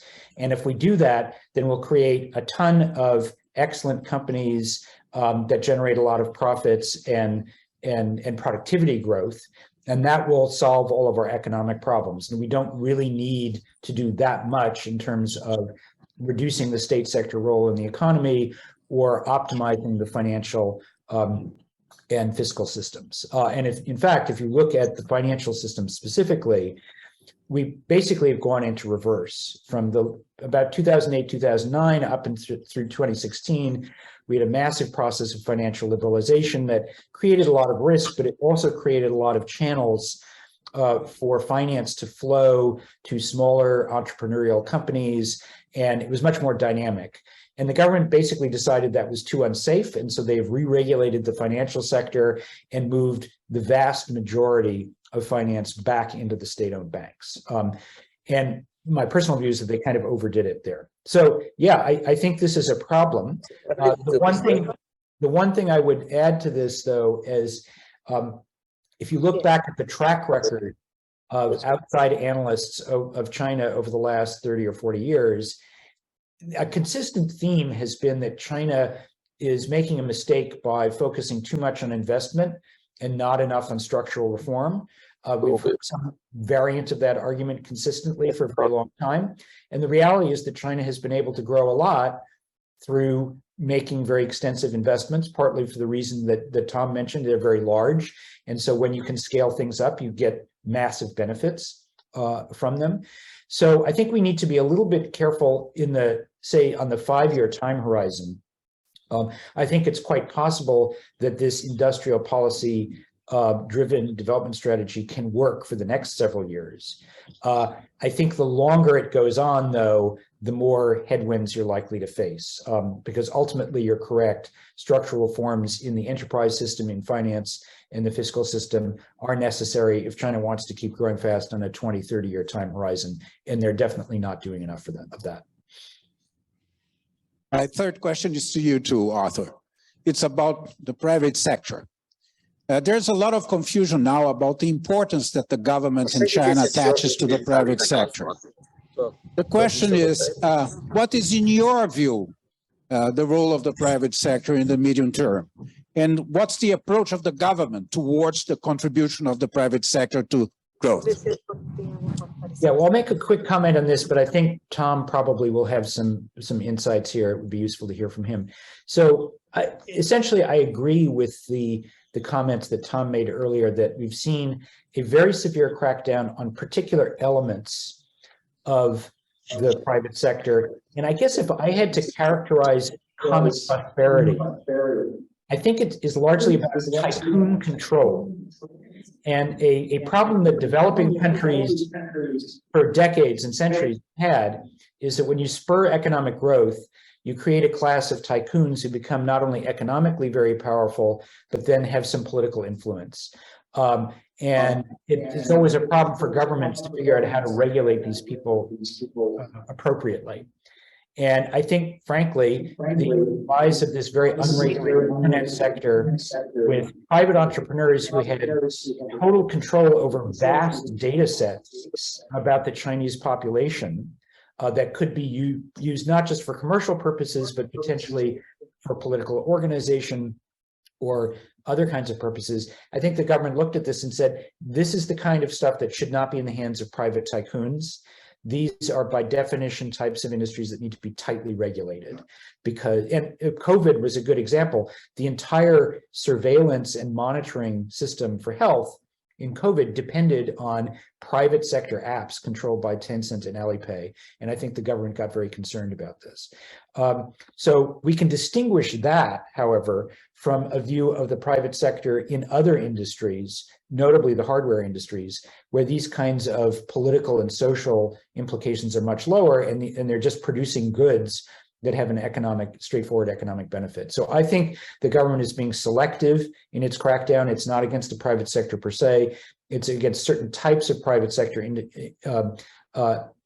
industries that have particular implications for the Communist Party system of information control. You want to jump in, Tom? Sure, just briefly. So firstly, I agree with all the things Arthur just said. Secondly, I think we have a tendency to view China through the lens of the state sector is bad and the private sector is good, right? And the more private sector we have, the better everything will be in China. And I'm not entirely sure that that's the right way of thinking about it. Think about the export boom that followed China's entry into WTO. People focus on the role of the Hong Kong and the Taiwan entrepreneurs and their little factories in driving that boom. But who built their factories? Who built the roads that took their goods from the factories to the port? Who built the port? Who built the electricity system which they used to power their factories? All of that was done by state-owned companies. So I think the relationship between the state and the private sector in China is not always kind of competitive or parasitic. In fact, there's a complementary relationship there. And the dial clearly right now is pointing a bit more towards the state. We'll have to keep an eye on that. But I don't immediately see it as a kind of a crisis for China or a reason to be very concerned about long-term growth. Tom, a fourth question from the audience here. It's about sustainability and the green economy. Well, it seems that many investors are looking for new opportunities in China. The green economy is certainly an opportunity. But to have a consistent policy regarding green economy, China will have to touch the energy sector, isn't it? And then transform its attitude towards the energy sector. What's the role of the green economy? What are the possibilities of changing the energy sector in China? How do you see the importance of this topic when you look towards the future? Well, it's hugely important. I don't claim enormous green energy expertise in general or in relation to China. For those who are really interested in it, I can give a shout out to my colleagues at Bloomberg BNEF, who spend all of their time thinking about new energy and have a lot of interesting things to say about the sector in China. I guess it's sort of a kind of one kind of step back point to make on this is that it illustrates both the enormous potential and the considerable risks which attach to China's industrial strategy, right?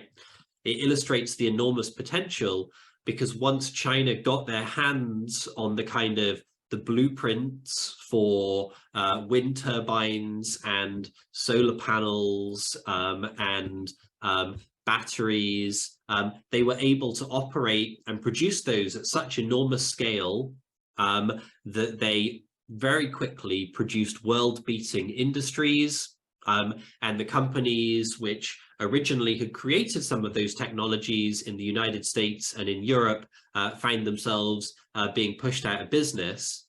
And it illustrates the enormous risks because precisely because China can do that, precisely because they can get hold of a foreign technology and then operate it at enormous scale and put everyone out of business, that's scary for the rest of the world, right? And the rest of the world, especially the United States, has taken careful note of what China has done there and what they've done in other areas like high-speed trains, for example, and the moves which Arthur talked about to block China's access to advanced semiconductors. They're part of an attempt to make sure that that stops happening. Yeah, can I just add a quick comment on that? Yes, go ahead. So first point is if we look at China's strategic interests in promoting green industries, they are very broad. So number one, there's an industrial policy objective.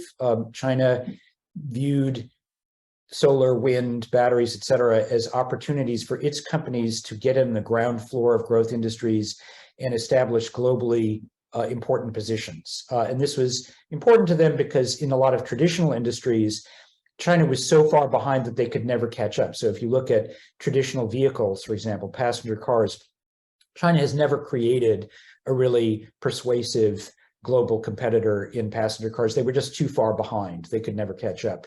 So their idea was if we get into the new industries, we can establish a leadership position from the get-go. And that's clearly what they've done in particularly both solar and batteries.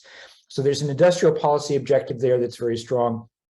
There's also an energy security strategy. China depends heavily on oil imports and imports of natural gas. A lot of the oil imports have to come by sea from the Middle East.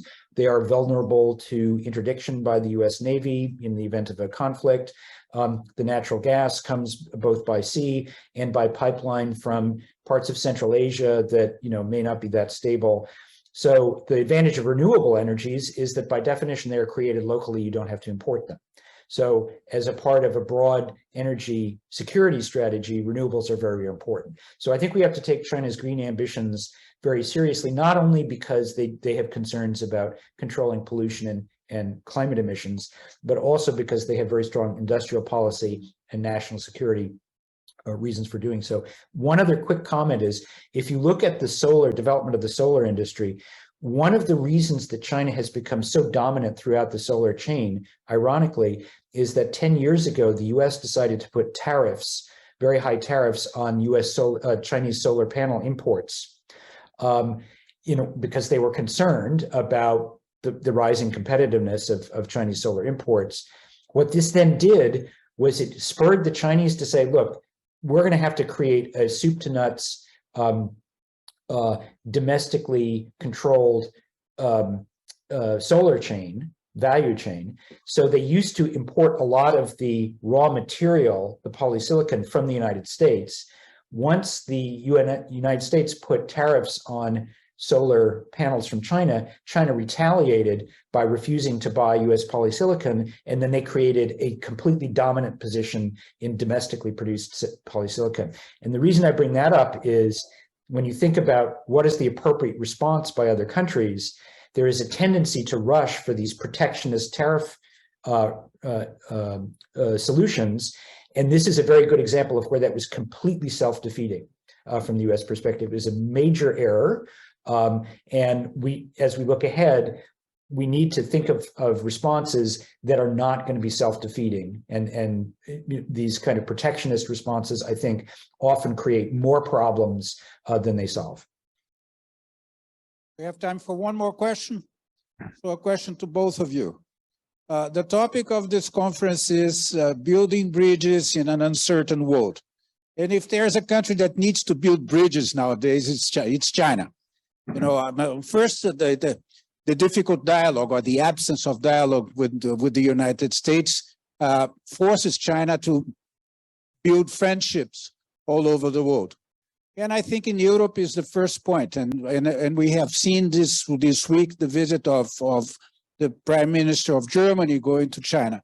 But when you look at China building bridges, you see, and looking at the world in general, what in your view would be the priorities? And what would be the place of a country like Brazil in this possible Chinese strategy?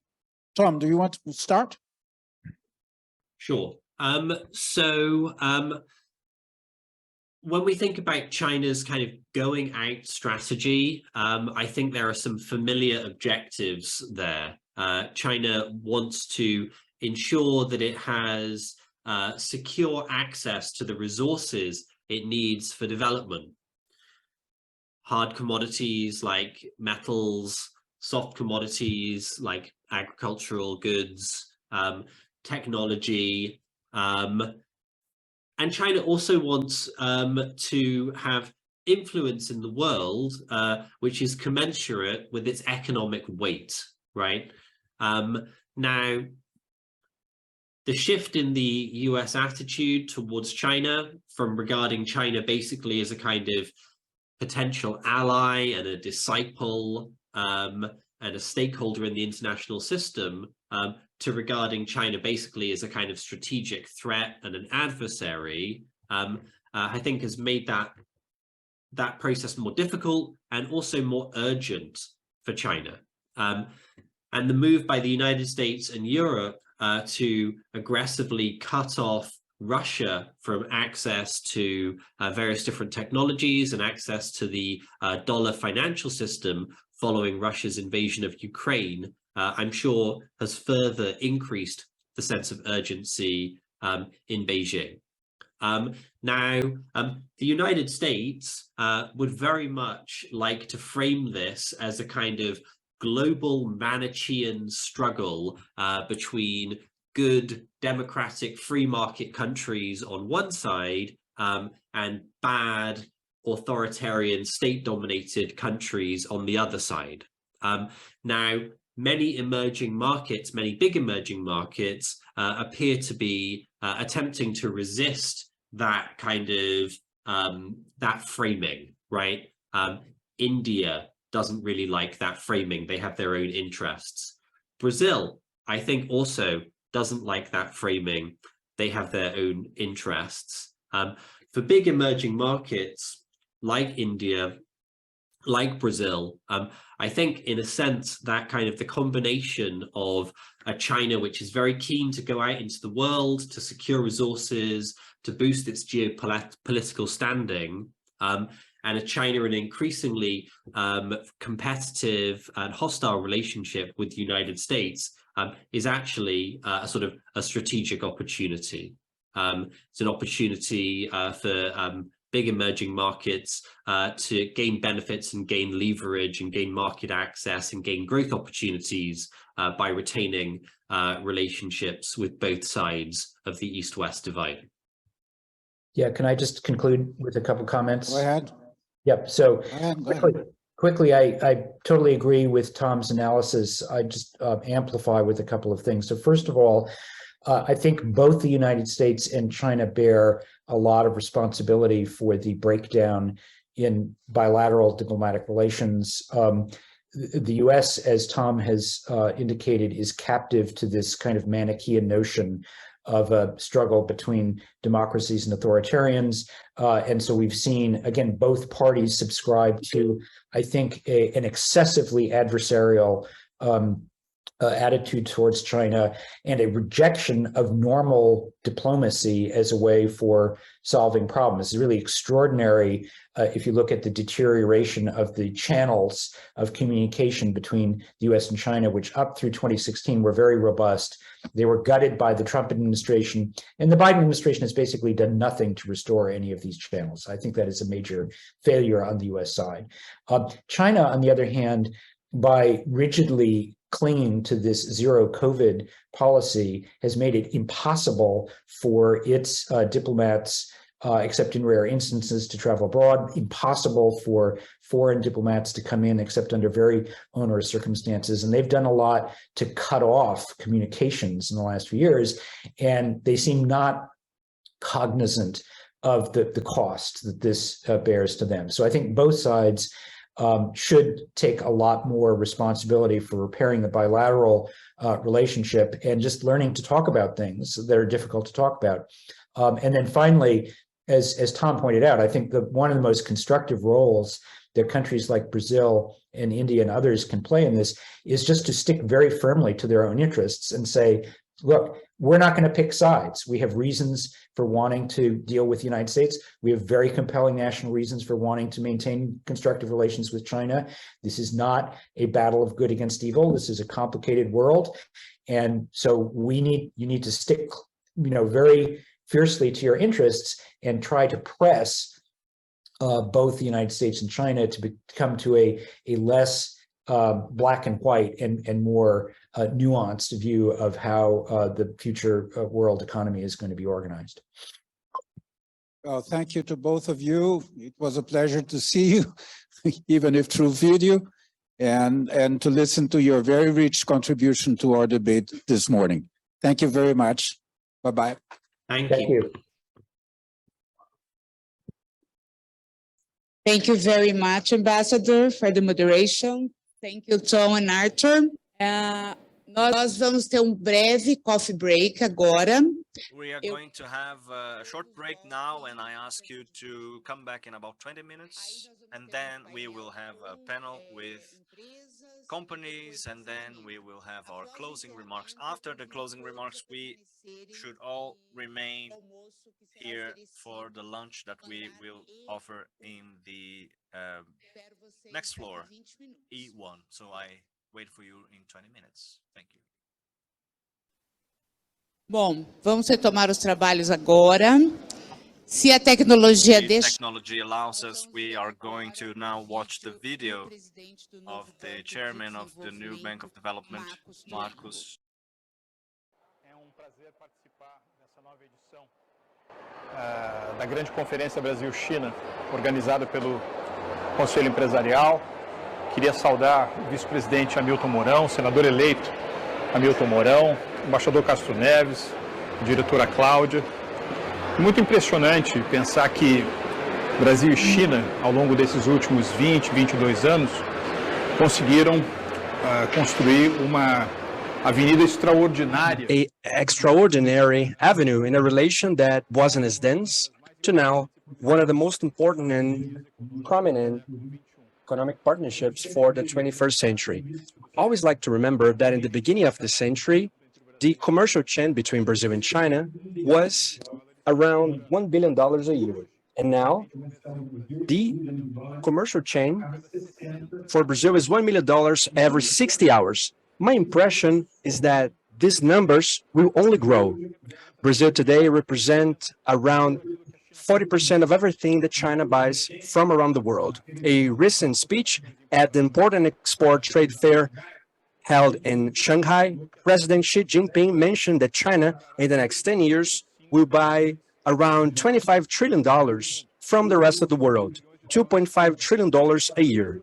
Well, this represents a minimum of $100 billion a year for Brazilian exports to China. The way I see, this number will be even higher, because if we think about the projection of the Chinese economy for the next 10, 15 years, we see an increase in the GDP that is very robust. Let's imagine, for example, that the annual growth rate will stabilize around 4% for the next 10 years. Today, China already has a nominal GDP of $18 trillion.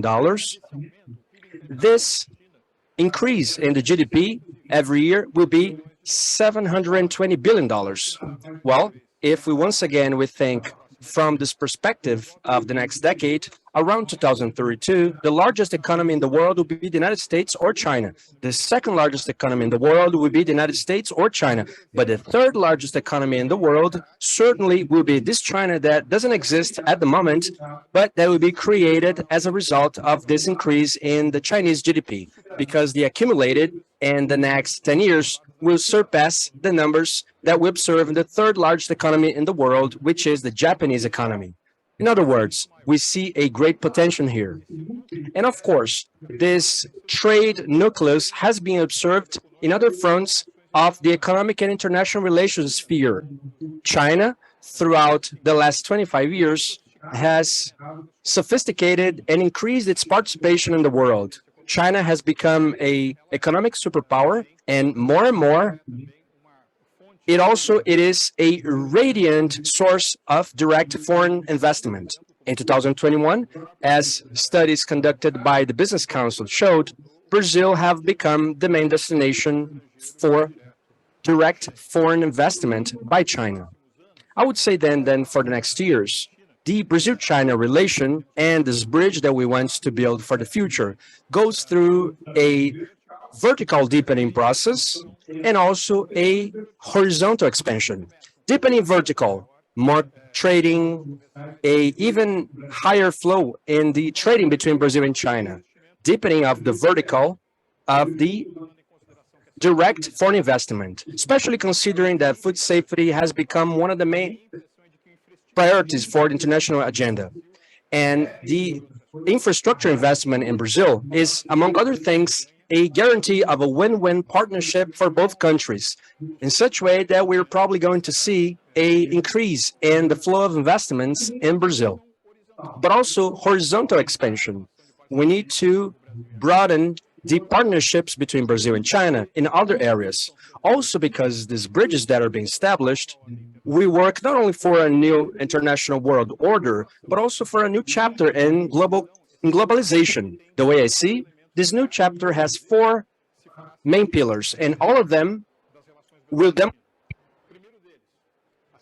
the first, the 7 largest economies in the world, China, India, Brazil, Indonesia, Russia, Mexico, and Turkey, already have an internal GDP combined, measured by the buying power, higher than the traditional G7, United States, Japan, Germany, France, United Kingdom, Italy, and Canada. Brazil and China are members of this group, the G7, also member of BRICS, also member of the G20. The second pillar for this globalization chapter.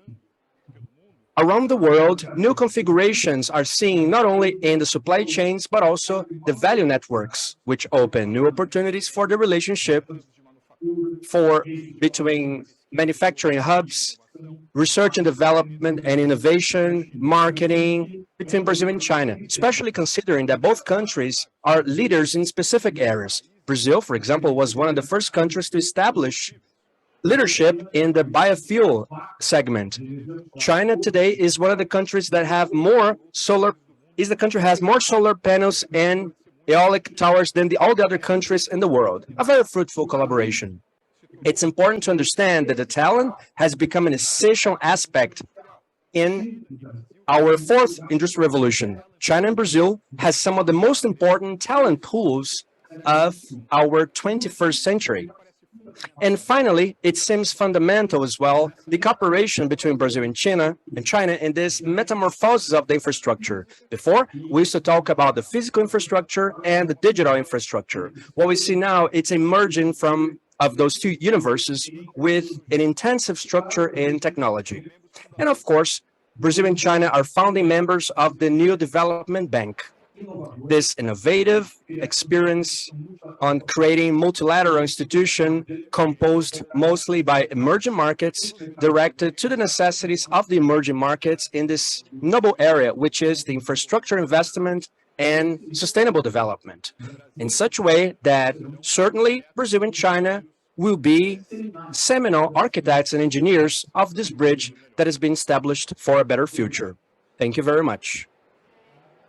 Well, it's great to see an optimistic perspective about the possibilities of trading between Brazil and China, about the possibilities of investment Brazil and China, and the continuity of globalization, even under a new configuration. Our next panel gathers executives from companies and entities with interests in China that will discuss the new avenues for bilateral business. I have the pleasure to invite to the floor Suemi Mone, Director of International Relations at CNA, Roberto Milani, Executive Vice President of Comexport, Mariana Lisboa, Head of Corporate and International Relations at Suzano, Alexandre Lovenkron, Executive President of the Bocom BBM Bank, and Luis Ricardo de Medeiros Santiago, Global Director of Institutional Relations at Vale. The moderation of the debate will be conducted by Fabiana Datri, economist at Bradesco Asset and Director of Economics at CEBC, that you guys may have a good debate.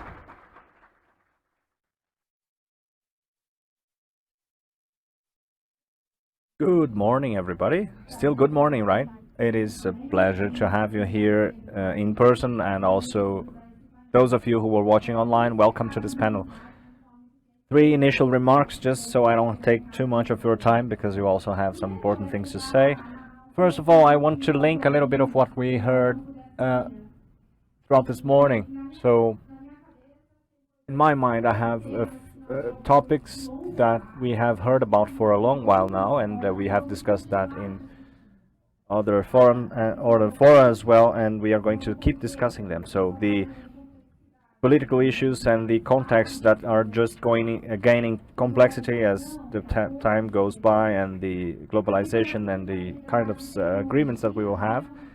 Sustainability and technology, that's not news, but in my assessment from what I heard and from what I think, and listening to Arthur and Tom this morning, I would select 2 new words that have been emphasized by the Chinese government: people and security. People and security, when you try and monitor the amount of times that these words show up, they have been more and more remarkable.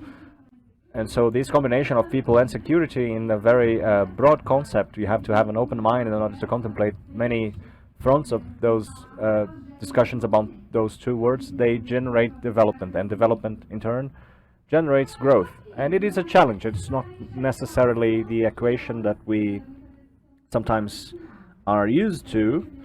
So this would be the first message that I have in mind.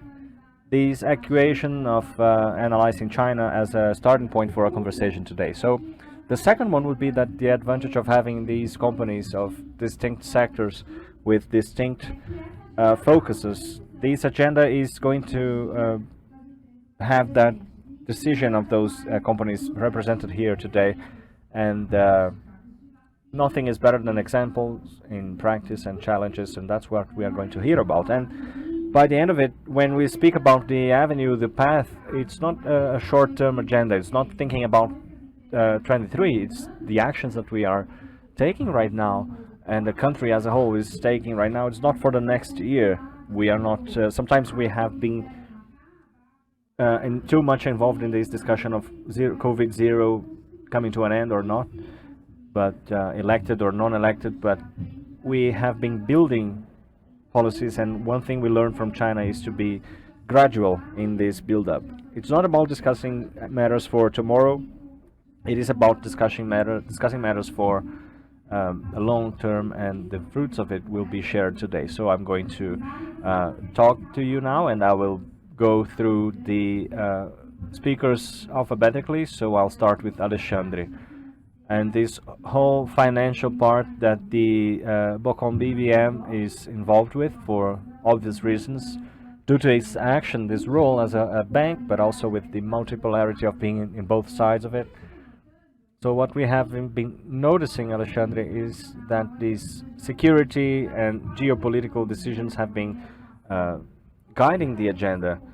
So how do you assess this context? Can it make it favorable or not in terms of financial flow, be it investment or trade? And how can Brazil insert itself in this flow? And you guys too, as a bank, how are you going to be present in this agenda that is not a new agenda, but that might bring some transformations? Well, first of all, thank you, Fabiano, and thank you to CEBC for organizing this event. It is no news that the general climate that we have in the world nowadays is a huge climate of challenge, and this is the background.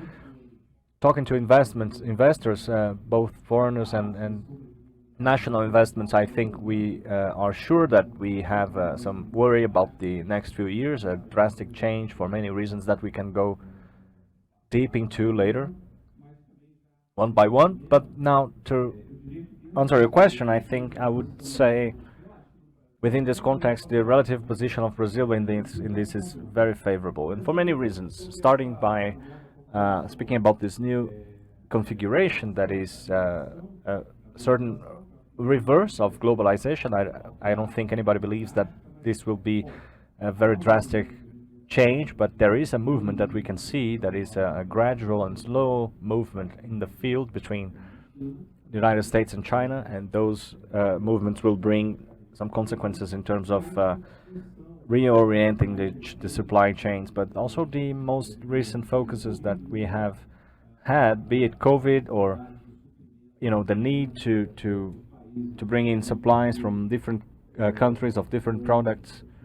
They have been suffering with bottlenecks, and it has been very clear that they have been suffering with bottlenecks, and more recently with the Russia-Ukraine conflict. Everybody is thinking, I would say, in terms of diversifying their supply chain. So Brazil, in this sense, has a paramount role to play, and a relative position that is really interesting, because first of all, we are far away from any conflict zone, and I think this is a very serious work that has been done by Itamaraty Palace, which is the Ministry of Foreign Affairs. We are not a country that is aligned in line with it, so we are open to business with different partners, and the economic consequences of everything we have been through, among other things, has been to generate the commodities boom, and this is one of the main items I think that Brazil has a huge advantage with. So Brazil is a country that is in the investment radar, and we had the meeting in Washington about that with the Monetary Fund, and I think this is no question. It will be next year will be a year full of challenges, and among other things, we have monetary bottlenecks and strangling that we have now globally. When you see the Fed in the United States pulling out the interest rates, that it will bring impact in the investments. But of course, we have the will and the hope for Brazil. But no questions, we also have some uncertainties, and we have to do our homework in order to make those opportunities flourish and become concrete investment actions. Regarding China, I think we have an additional advantage, that is, we have clearly more difficulty with the expansion of investment from China into the United States. Europe as well, there is a movement that is not a direct facing of it, but it goes along those lines of diversifying the supply chains for them, especially now after the war with Ukraine. They have the propensity of increasing this relationship with other countries. So Brazil has a very important role to play in this scenario, and we have been seeing that. And this year, if you didn't follow, we had more than $70 billion in the direct investment area for the FBI, the API, and we said last year we had $7 billion US dollars investments from China into Brazil, and the perspective is to keep going with that. And we have a few great challenges to face. We are facing now a government transition, and looking within, I think we can have optimism in terms of the diagnosis. You know, we have no questions about the diagnosis and the homework that we have to carry out in order to keep going with success through this journey of attracting investments.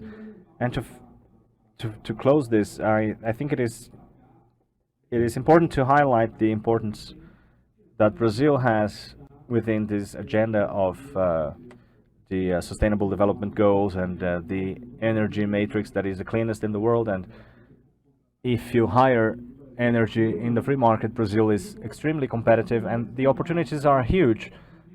And the legacy that the institutional legacy that we have been reaching now, I think they deserve some highlights too. So the sanitation mark, I think if you look at the volume of investment, that is a very important sector. We need more players, more international players. I think we've had only 4 players throughout this period in Brazil, and I think my expectation is positive.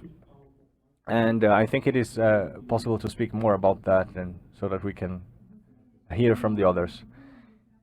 You have left it in the air, you know, speaking about something that is not news. The CECB has been a vocal defender of this sustainability agenda. So let's hear about Vale, you know, a mining company, and by definition there is some environmental impact there. But I think Vale has an agenda and an experience for conciliation of the decarbonization and sustainability topics with the Chinese agenda. You have no way out of it. It has some impact, the activity has impacts, but I would like to hear from you what has been your experience in the last few years and the challenges in order to link the inherent agenda of mining from Vale and also the sustainability agenda, that is a topic that is not only a Chinese topic, but it is nor Brazilian, it is a global topic. Thank you. Good morning. Before answering your question, Fabiana, if you allow me, I would like to say thank you to the Brazilian diplomats who are here in person. In terms of soccer, I think we look like Paris Saint-Germain. You know, Mbappé gets out, Neymar, Messi, and only the best are here. And the ambassador was talking about this trip that he took a few decades ago in order to open the account in China, the Brazilian account in China. So I appreciate you all being here, and you're making history in Brazil, and you're putting Brazil in the dialogue with other important actors in the world. Thank you so much.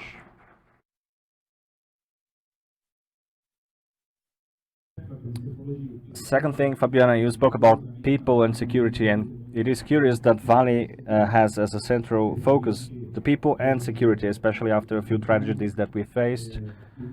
We have revisited what we are and what is our purpose and our behavior, our key behaviors in terms of people and security. So this has been centralized in the role of the company. So in our micro world, we have exactly the thoughts that you mentioned at the beginning. And now, speaking more objectively about your question, Fabiana, domestically we acknowledge that that mining is a hard topic industry. You know, when we know that, the curtain goes down, and then we have some clarity about the challenges we have to face. But the good news is that we have a strategy. We have a strategy to address those to tackle those challenges that we face, about what is a sustainable industrial mining activity with the industrial development and also serving our clients, and in our concrete case, especially China.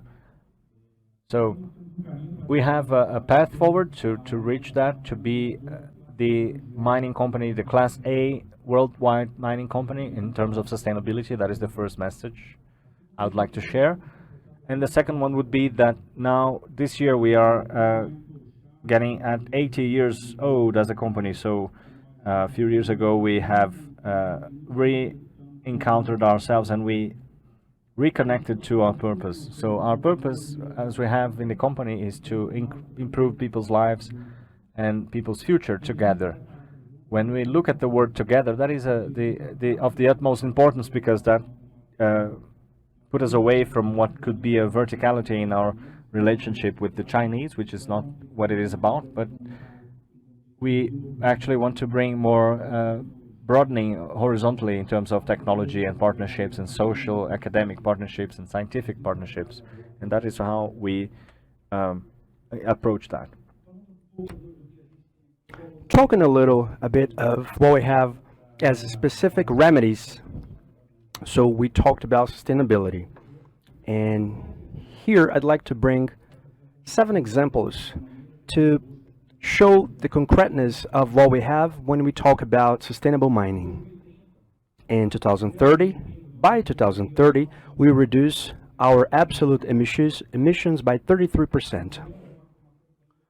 We'll be a zero carbon in scope 1 and 2 by 2050. Here in Brazil, we will have our energy based, centralized in renewable energy, 100%. Globally, we will reach that goal in 2030. We recover 500,000 hectares of forest. We maintain the conservation of 1 million hectares that we already conduct in forests. And we support our clients in their targets in reducing greenhouse gases in the order of 35%. When we look at the global landscape, what are we imagining here? Historically, history has shown us that cycles of economic development, they were centralized in geographic sites, whether it is in expansion post-war expansion, or post-colony. And what's before all of us detaches a little from this geographical sites, and it connects with something that has to do with the world, which is energy transmission. And the companies that not fit in terms of what the energy is bringing to the world, they will be out of the market. And in that perspective, that's how we face, this is our perspective in placing ourselves in this global geopolitical game, and especially with our relationship with China. We have observed many opportunities in terms of electric vehicles, but also considering an asset that we have in Brazil. God has blessed us with iron ore with the highest concentration rates in the world. This is a competitive advantage that Brazil has, and Brazilian society allows Vale to be the manager of this asset in the world. This asset allows us to develop a spectacular project that we premiered in Marabá, a technology that was developed in the last 10 years, where we distanced ourselves from the energy supply that used to be based on carbon, and we start using renewable biomass, something that Brazil is rich in. And more, the product that we bring is the green Guza, which works better in the steel factories. So you have better use of an electric energy and better emission of CO2. It's the key for the steel industries in the world for them to reach lower emissions of CO2. And I don't want to overextend myself. We'll continue to supply China with green ore, sustainable ore, contributing to the reduction of CO2 emissions and helping the industrial and urban development for the Chinese market.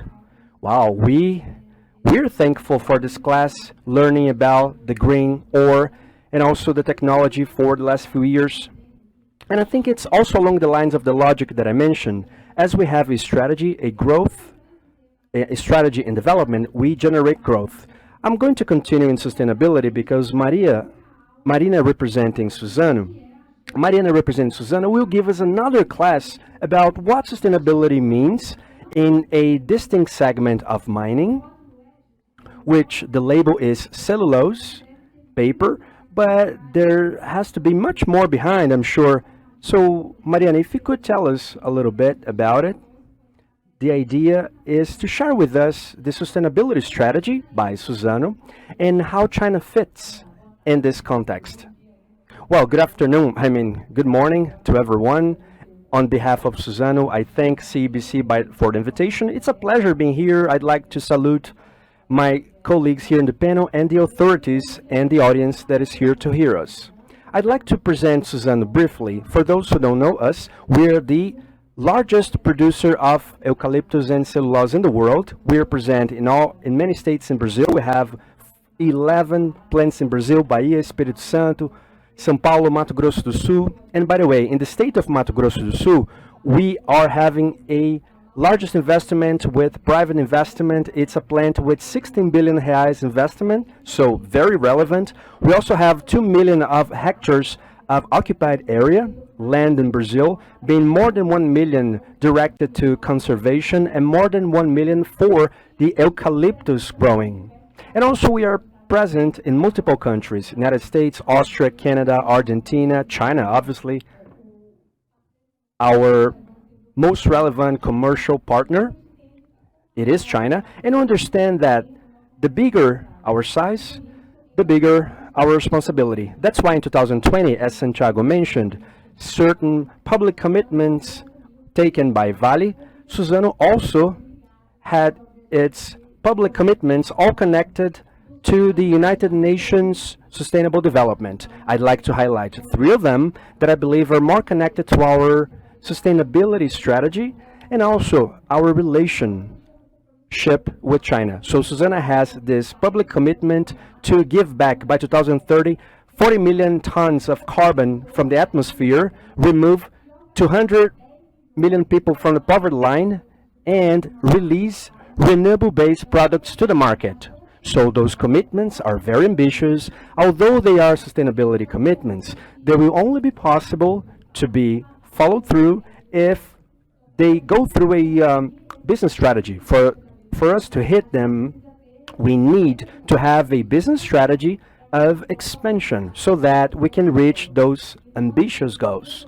So that should serve an example for us to be able to remove 4 million tons of carbon from the atmosphere. We have to be able to work on forests so that we can have the capture of the carbon and we can reach those ambitious numbers out of the atmosphere.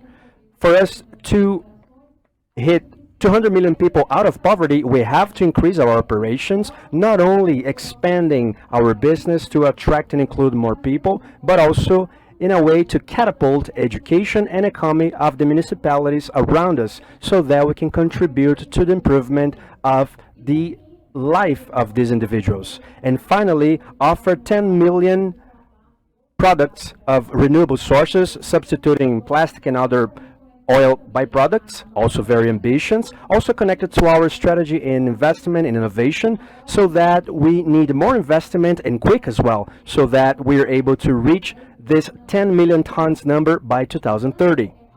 Therefore, hitting those goals of sustainability goes through a business expansion of ours. It's exactly in this expansion that we connect to China. For us to be able to reach this greatness, we need ambitious partners as well, and great partners such as China, and that's where we are. China has been able to fulfill its commitments, its climate commitments effectively, also has reached their goals in development, and they have even more ambitious goals in terms of decarbonization. We know that China has a very clear policy on carbon peak and carbon neutrality by 2060. And the ambition of Suzano is to position itself as a platform that contributes to this transition for a decarbon economy along with China. What we want is to be able to offer alternatives that are more and more efficient, more and more sustainable, of products to the world, contributing, therefore, in this decarbonation process with China. That's how we are positioned today in the Chinese market. Today, we reallocated an executive director to China, so he's based there, with the goal of expanding our relationship, strengthening this relationship, and in partnership with China, being able to expand our business, reaching our goals of sustainability, and also contribute so that China can have this transition to a low carbon economy faster and faster, better and better.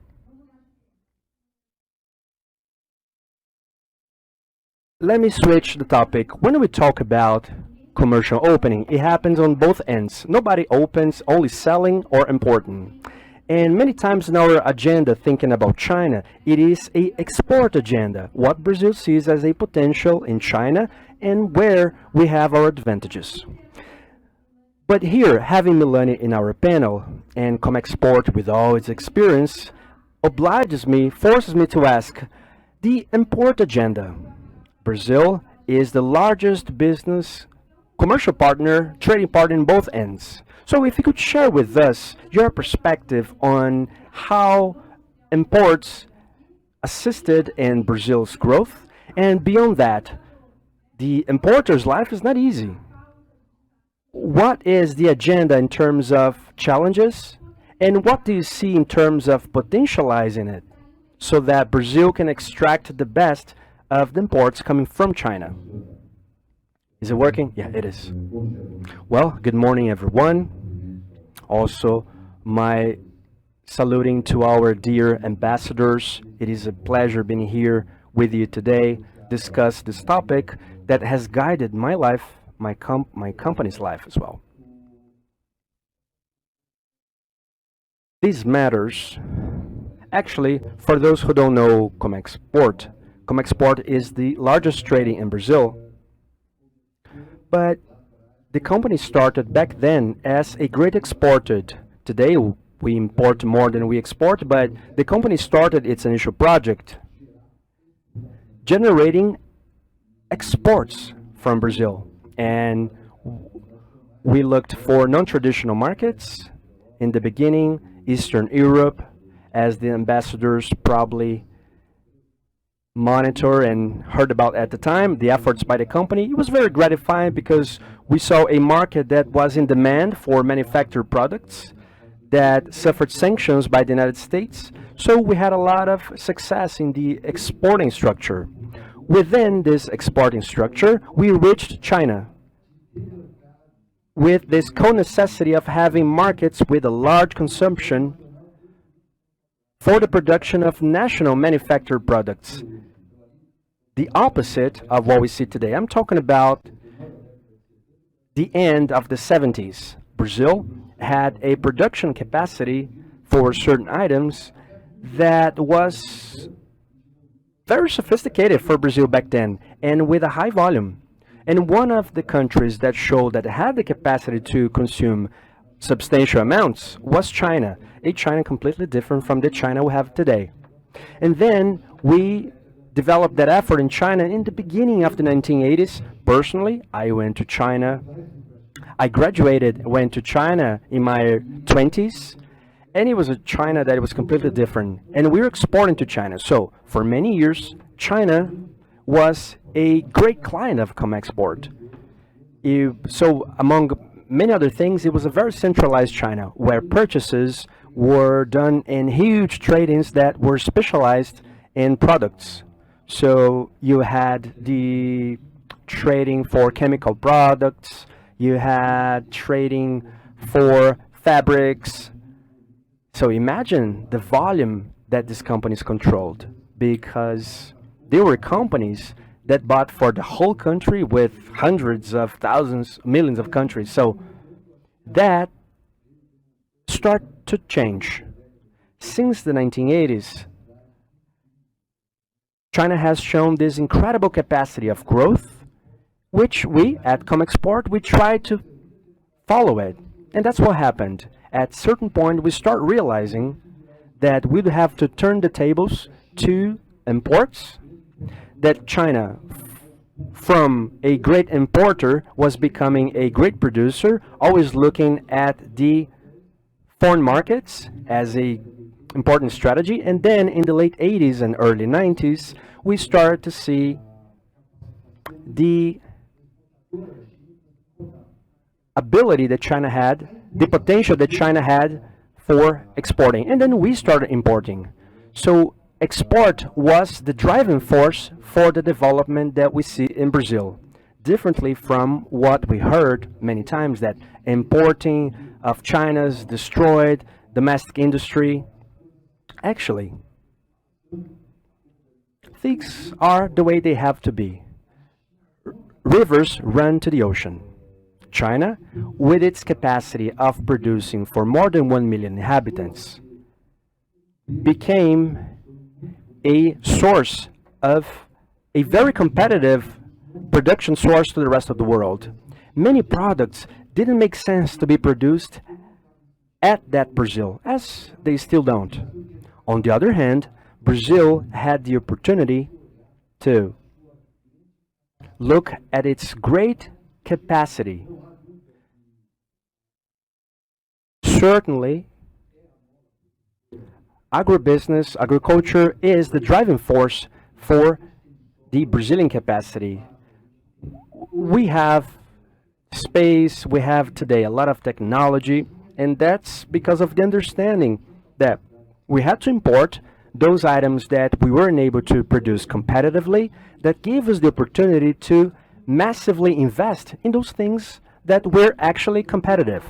Importing was a driving force, not only for the national industry, but also for the national exports. That's what allowed us to look at our abilities so that we could find a way to improve. Today, we are the country with the largest technological ability in agriculture, not only in production, but also seeds, development, and so on. And this has been present throughout this process. You imagine, we're talking about, because I had the opportunity to be close to this process from the beginning, to me, it looks like those things happen in a relatively short period of time. Believe it or not, there's a number that was mentioned here. China, for 12 years, China has been the largest partner for Brazil. In the year of 2000, the fact is, 2000, it hasn't been that long. It was the beginning of the century, but it hasn't been that long ago. Trading between Brazil and China, it was only 1 billion. Last year, we hit more than 100 billion in trading between both countries in a very short period of time, in 20 or so years, and that's thanks to the understanding of complementarity that there is between those countries. Brazil, always in need, and still is, in need of logistic, infrastructure. China, with plenty of infrastructure. China invested massively to provide jobs, invested massively in infrastructure, to the point that we heard that there are roads that goes from somewhere to nowhere. There are ports and ports, huge ports with non-activity yet waiting for the demand. And this huge capacity is there. It's ready to go. Equipment for that infrastructure, technology for that infrastructure, they are at Brazil's disposal with a huge need that we have. Infrastructure to what? To work with the grains. For whom? For those who had the greatest capacity of consumption in the world, in China. So it is a natural complementarity. It's obvious that we all see, and makes us understand that the obvious has to be worked out. We can't be looking around. I remember a sentence that someone used to say back then when Brazil wasn't yet a huge oil production, and the person used to say, why Brazil is going to produce automobiles if we don't even have oil? And Brazil, and the depth finding in agriculture, it's great asset.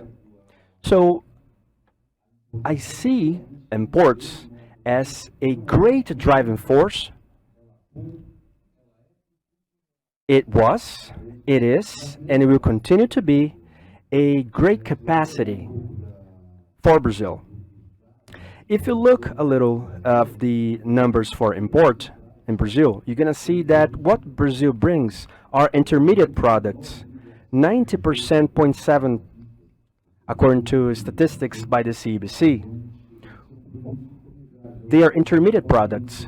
Brazil imports intermediate products from China. Products that will be used for our industry, that provide jobs, that use our logistics, and 99.7%. So, isn't that thing, oh, Brazil is a great importer of this and that? No, no. Brazil imports products that will be utilized in its industry. Industries that happen here in Brazil. Now in October, we reached the 50 billion in imports in October. China massively invests in Brazil. We have more than $70 billion invested in Brazil by Chinese companies in Brazil. I think this tendency continues. So when we think about bridges for the future, the bridge is more and more understanding with more clarity the complementarity that is obvious that exists between those two countries. Throughout all these years, I had the possibility to make lots of friends and understand that the way the Chinese conduct businesses is very similar to the way we do. The Chinese likes to be able to trust, use time to the favor of strengthening of friendships, so that will bring trust, because trust is the basis for everything. You can have millions of contracts, but if you don't know what you want, you don't know who you're dealing with, and that's the Chinese thing. I didn't even want to interrupt you because that's quite a story, but let's continue later. I would just like to get talking about what you said, which is speaking about the obvious, the issue of security and the food safety. It's of course something that we have been dealing with for a long while, and it has been reinforced. And I always ask myself, what is the security strategy to enclose in itself and create our own production? And China is probably not able to be self-sufficient in that, not even perhaps in the long run. But also it is a safety strategy to have trustworthy partners and friends. This is a bit of the topic that Milani spoke about. And in such a delicate time that we go through right now, there are not many who can create strategies for food and food security right now. So let's help us understand, and since you speak about this for a huge group, the National Agriculture and Farming Confederation, how do you understand this strategy to be executed and bringing in those new steps that is generating efficiency? Brazil has to be aware of that. We are not the best cookie in the jar, so to speak, and we have the best soy and the best corn in the world, but China also has that and needs that. So it is a relationship of daily dialogue and daily discussion. So help us understand this work that is not easy. Thank you, Fabiana. So on behalf of CNA, I would like to, the National Agriculture Confederation in Brazil, I would like to thank you all for being here in person. Food security, I think it's a worldwide topic. I've just come from Asia with Alex Giacomelli and the 4 countries that we have been through, not the traditional route. We have gone to Indonesia, Philippines, Malaysia, and Singapore. Before I was in Dubai, and then I was talking at the OECD, and everything was about food security. So this is a topic that goes for all countries. Singapore has a 2030 agenda for 30% of their food consumption locally produced, and they are not going to do that because they are physically incapable of doing that, but that's the goal. Just like Singapore, all countries that we visited have specific goals such as increasing production, increasing the beef local production so that the consumption will come from 40-50% domestic consumption and production. So everything comes from what we have seen now, this reshoring, reassuring, and everything that we can see. So this is central to food security, and this is the central point. And hunger leads to war, you know, and the social issues are very much related to that. So it is not only the preoccupation of having people eat and eat well, but people who do not eat. The history shows that whenever we have hunger, we have the wars coming together. So when you mess up with the social peace of countries, everything can happen. So that's why important to speak about that. Just to highlight this is a worldwide topic, but any movement that China makes will stumble on the world globe. So 87% of the movements that we have been seeing in production in China has been doubled. So the population has increased in 30%. So the food production is not following the growth of the population over in China, but the per capita income has been increasing in 80%. So this made China this giant in terms of food exports, and I have asked to see these numbers yesterday. So let's see how China looks in terms of imports. So China imports 70% of the entire sorghum in the world, 60% of soy in the world, and 35% of frozen beef. So from down there you have a huge list of 25% of market share for China. And 25% of market share is like a cartel. If you say that in the industry, somebody has 25% of anything, that is huge. And China is like that. So that's why we have this issue of food security and what it increases from the internal production.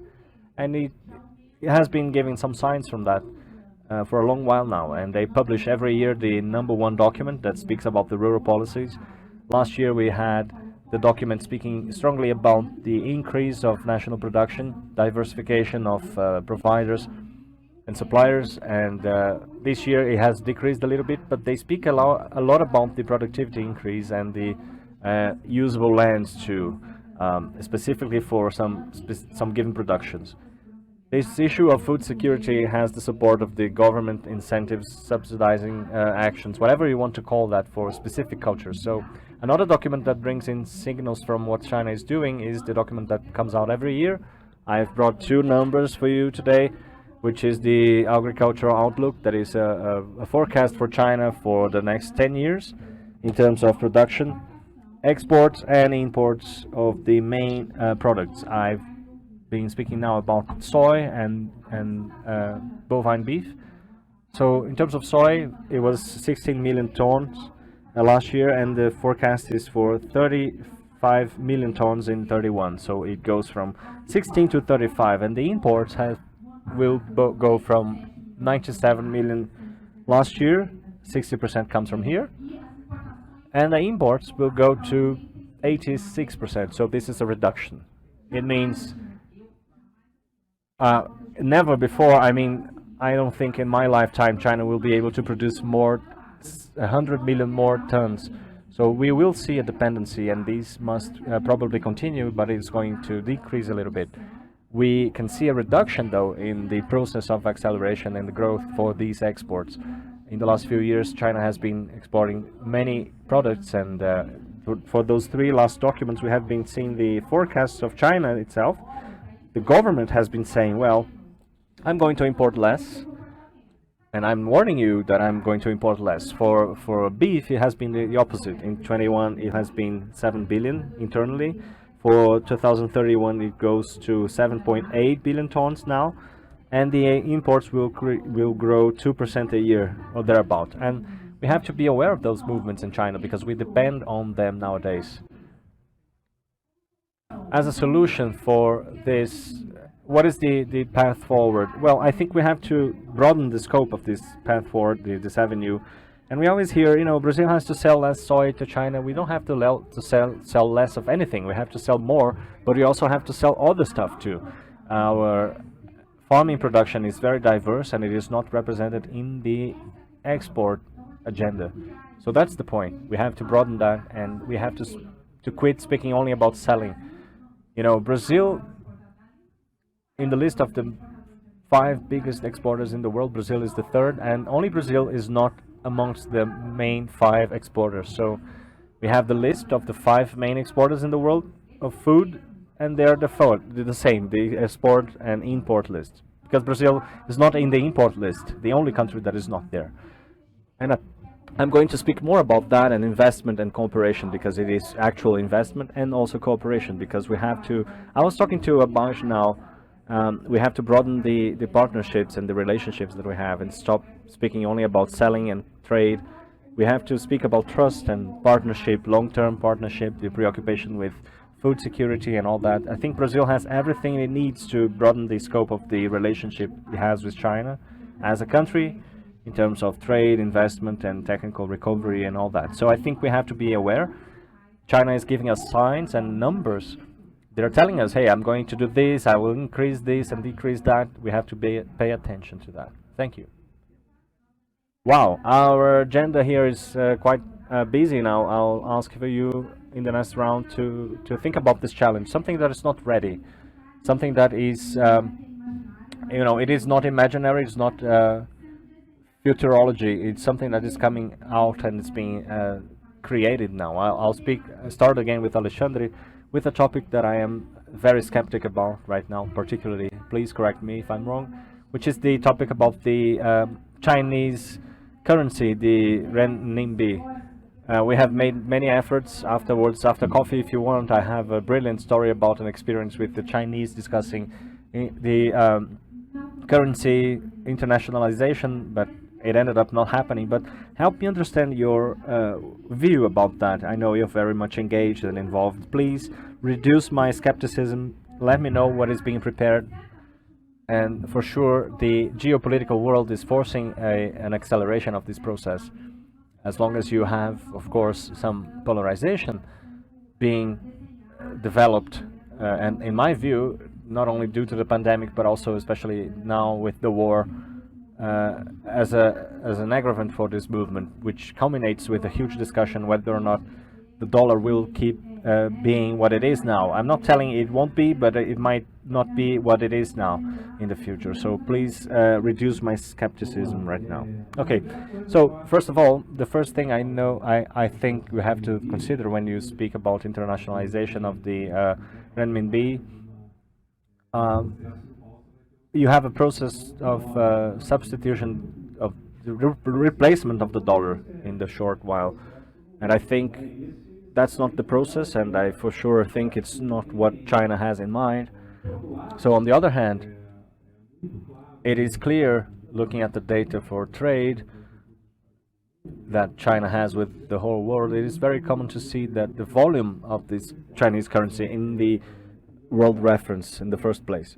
So just to help reduce this skepticism, I think we can use concrete data. So even during the last few years, I think we see an increment, and I think that is going to keep going the next few years. It is the use of renminbi in order to finish trade transactions. So if you look at the data, it is the third currency. It went from 2.9% to 4.9% in the transaction. So this is a process that has been taking place now at this speed, and the speed that we can expect is one that is continuous, but it's not going to have a proeminence like in the short run. We have been seeing in parallel to this process that is continuous of the expansion of the use of renminbi for finishing transactions as well. Also the use of this in order to have financial transactions. This has been gaining momentum due to the financial sector, of course, due to the demographic transitions. We have been watching this closing of the checking account in China. We have had a surplus that was huge, reaching almost a balance there, equilibrium, but then the process has reverted again. So many mechanisms have been created. I would highlight first the connection in order to attract investors from the world in order to finance a future checking account in negative checking account in China that was going to be implemented forward with a growth dynamic that would be led more for consumption than by investment. So you have to finance that. That was the plan, at least. For that, you're correct. I think you have a point there. It was withheld a little bit because of not only the geopolitical discussions, but also because of the situation, the economical situation itself. The checking account in China has been reverted in the last few months completely. We have a surplus now, and we can see that it is a result of the higher restriction for demand.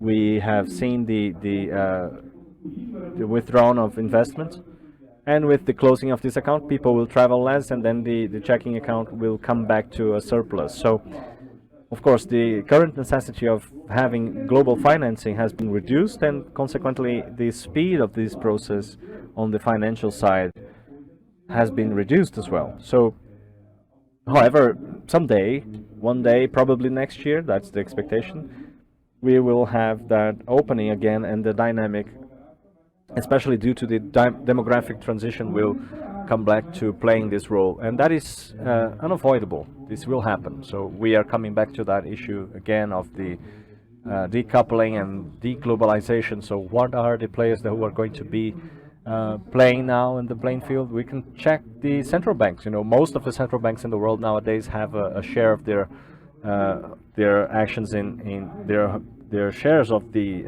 part of their shares are in renminbi, and we now have gone from 1 to 5% in the renminbi, and that's natural. You know, when the economy becomes gigantic and important, you use that currency more and more, so that's natural.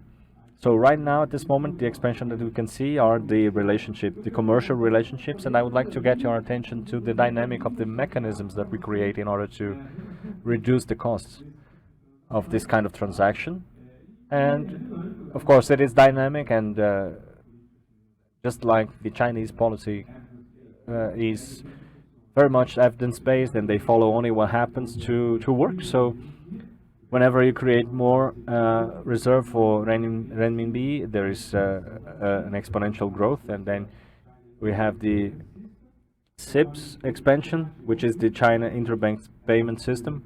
And so this is something that, from the point of view of the Chinese, will bring them more security in this geopolitically tense world that we have now. But they have also some advantages because they are now plugged into a payment system in China. So we are taking part on that, on CEBC as full shareholders, and we also have seen a broadening of the volume of exchange from real to renminbi. So this is something that brings some advantages for our companies, and I see this movement taking place now. And I think, just to respond to your skepticism, I think it comes much more from what is your expectation regarding that. But I think it's a movement that is not only happening right now, but it is expected to continue. And of course, you have also, in terms of the financial market, you also have the volatilities that you might have due to the context that we are going through right now. And in the short run, it will be a result of this this broader restriction that we have that is going to reflect in the rates. So now we had also the restriction of investments in the domestic income market. So you would have a price for buying that in China compared to the United States. So you would pay more for bonds in China than in the US, and now you have the reverse situation. So now we have Treasury going up in the United States, and that is going down due to the economical situation in China. You have lower interest rate over in China, but that's the result of the economical context that we have behind it. It is expected to revert someday, and then the financial side that has been clearly coming to a halt. Now it's going to develop again. But I think the trade flow has been very robust, and I think the companies that had the opportunity to deal with that, especially with exports, that we can see directly in renminbi, I think we have seen a competitive advantage, and we can see that in the service such as the CNY and RECH and others. So I think it's a development process, and the tools and the mechanisms and knowledge is all there, and the relevance of the currency has been increased over time. I'm not sure I convinced you. Well, it doesn't destroy my studies and basis. It is impossible to follow, and you know, you're not speaking about any currency, we're speaking about the Chinese currency, and of course this is the context doesn't make it urgent to have this answer right now. Of course, the checking account has been favored by the high exports, and even accommodating the historical leap that we had. China has focused in supply and good consumptions, and then they had a good basis for China to do their internal efforts from, and they didn't have a leak of services outside of the country, and also the investment flow has been different there too. So this makes us have this context right now. But I will change subjects again, and I didn't have that objective right now. But Santiago, if I have the right figures here, you say that Vale is 80 years old now, and next year we'll have 50 years of age of the first export from Vale to China, and 60% of what you do here is going to China, actually, right? So in this context, in this whole context, I imagine that in these 50 years the relationship has been changing. It has been adjusted. In part of this adjustment has been what you shared with us about this reality. And let me know how these 50 years took place and what happened, and what do you expect for the next 50 years, and in the relationship between Brazil and China. Necessarily we have this relationship go through Vale, but not only as a company but as a country. What do you expect for the next 50 years? Nice. 64% to bring, just to round up, 64% in the company's portfolio is a very relevant number. China represents to Vale 64% of what it is, our consumption market.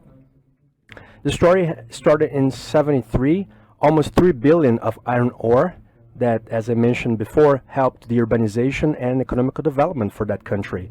For us, it is a reason to be proud of participating in their story, participating in this bridge of connection between Brazil and China.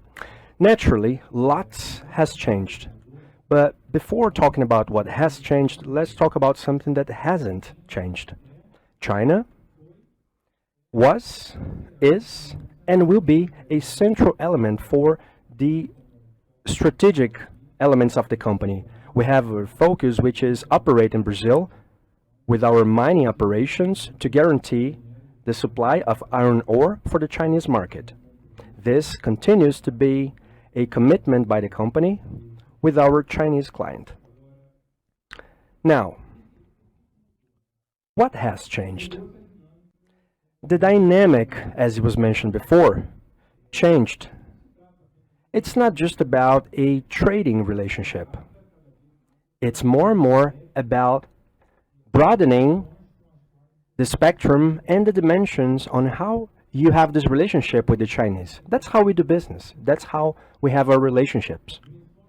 Dimensions that go from, for instance, the development and implementation of new technologies, for example, that I could mention in long distance navigation, the development of the largest ships in the world with a very low greenhouse effects gas emission, which is a challenge that the industry has in the long run. This was developed and implemented in partnership with Brazil and China. Examples that we have of exchanges in the academic realm with Tsinghua, the University of Tsinghua, Of course, we dialogue with universities. The high management of the company is always present in these dialogues, and we learn with our Chinese colleagues. Examples that we have of partnerships in the social sphere as we support the Hope Schools. More than 115 children assisted in these social projects that we have. Forums such as this one, look at the responsibility that all of us here have. CEBC, CEBC, our Chinese colleagues, because here in this dialogue, in moments like these, that's when we strengthen our partnerships. Now I was getting to know a little bit more about Alexandre's business, and we're going to meet in Rio de Janeiro. Harding, our colleague from CNA, that's it, 64% that China represents to Vale. Is it a risk? No, that's good. That's really good. Let's keep it. Let's solidify it. But also, let's expand to other industries, to other businesses. I think this transforming power that, as in Suzano's and the agribusiness sector and Vale, we have to be more united. Do new things, expand this scope, bring this plurality, which Brazil is, that Brazil also is, and then in this plurality, we can connect. And I think the role of CEBC, Claudia, the Ambassador Castro Neves, the main role, it's a major role. It's a role that must be strengthened. It's a role that we have to support it. You are your actual ambassadors, but also our ambassadors that create channels, bridges. We are here to support you. Count on Vale. Vale has the pleasure to be invited to those forums because it is a mature, modern, and plural relationship. That's what we desire for our dialogue between Brazil and China. As a moderator, thank you. As a moderator, I will ask for the next rounds for us to be a little bit briefer. Not that we wouldn't like to talk, but we only have by lunchtime to continue. Marina, could you help me understand? Because usually we say there are some magic words: people, security, sustainability. Innovation is in this package, the way I see, of something very broad. Help me understand how Suzano puts it into practice. What is innovation in the everyday of the company in a context where China also has that as a priority? Certainly you have a few examples to help me and our audience in that sense. Okay, I promise they'll be fast. Well, we see China as a very vibrant ecosystem in terms of innovation. By the way, in this movement of transition of economy that is a high-speed economy to an economy that is high-quality economy. Without innovation, that wouldn't be possible. Suzano believes in this movement and invests also in this path. This is the reason why we're also in the course of the construction of Innovation Center in China in the sub-district of Zhenjiang and Pudong in Shanghai.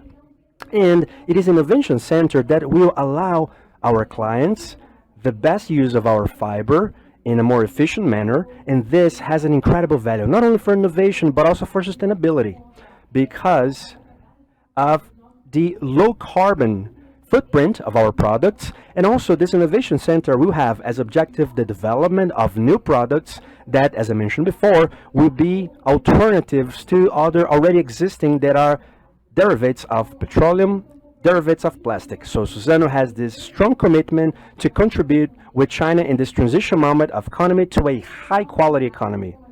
And as we call sustainability, innovation to the service of sustainability, this is a term we use a lot at Suzano, it's a driver of our business. From that, we choose where we're going to invest, how we're going to invest.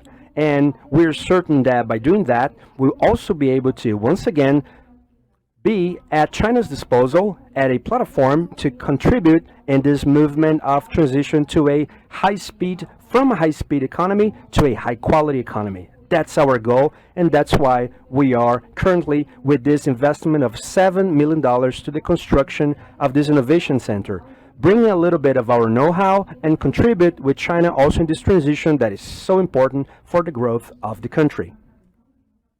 is there a tradition for innovability? I'm thinking how this is going to be translated. Yeah, we say innovability. It's a neologism, which works.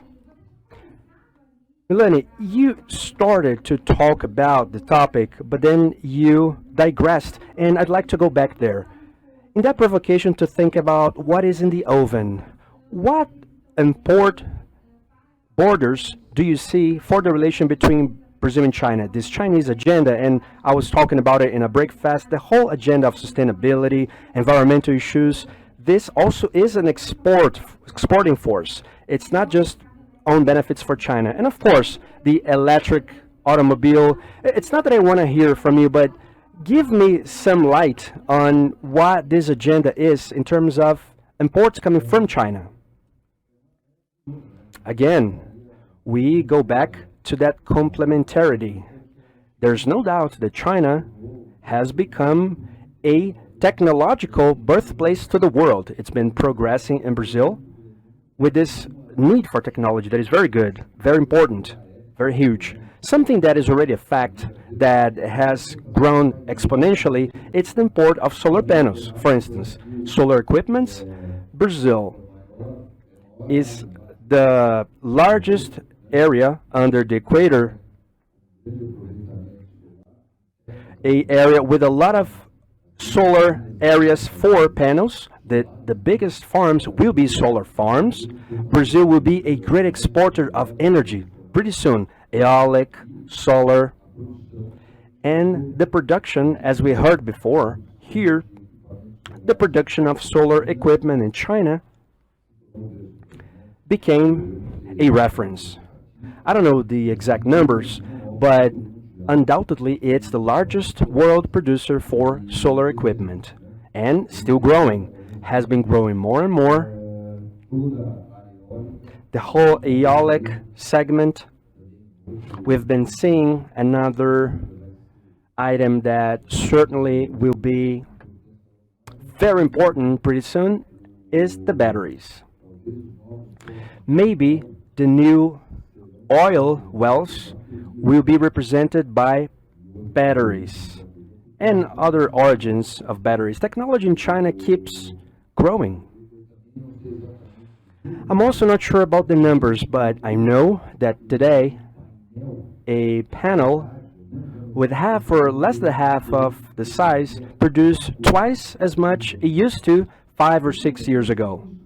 So that's the kind of thing that Brazil will buy, and that's what China has to sell. So, and China really wants to receive in terms of food safety, which also we are interested in selling. So to be brief, I think the technology certainly will be the next frontier. It already is, but will be more and more. Swami, you start to talk about it, but you didn't finish the way I think we could explore it, which is the aggregation of value. I think what you said was brilliant. It's not stop selling what we already sell. It is, how can we go beyond without losing the market that we have already conquered? And my impression, looking from the outside as an economist, that the protein is an agenda. And a lot of people thought that it was just a temporary event to supply the swine flu. And anyway, we had the door open, and we talk about fruits. They talked about important export. I remember we had the melon story. We had the story of the apple.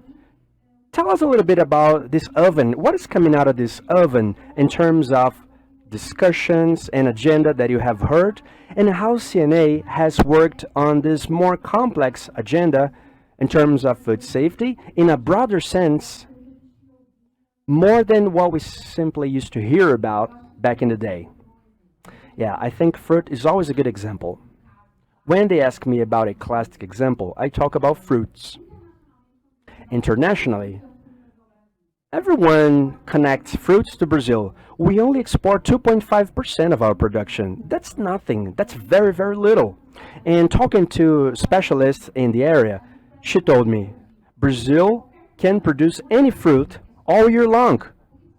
All we need is demand, because relocate from one place to the other, work the ground, the soil, has the technology and does it. How are we going to be able to expand our export agenda? Just talking about trading in this case. There is a work.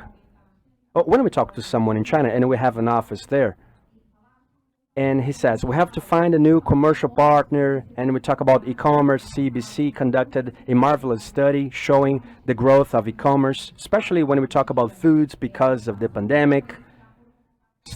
I said that I'm going back to Singapore. Certain companies are based in Singapore to do business with China, because in Singapore, there are 3 languages. They say there are 4, but I heard twice this year that there are 3 official languages, so everyone speaks English and Mandarin, which is a great advantage if you want to do business with China. But this is just the end of the process. We're talking about commercialization. What we need is to work there in the beginning, which is to expand this exporting base. The last number that I saw in Brazil, there were 30,000 companies exporting, 7,000 in the agribusiness. That's still little.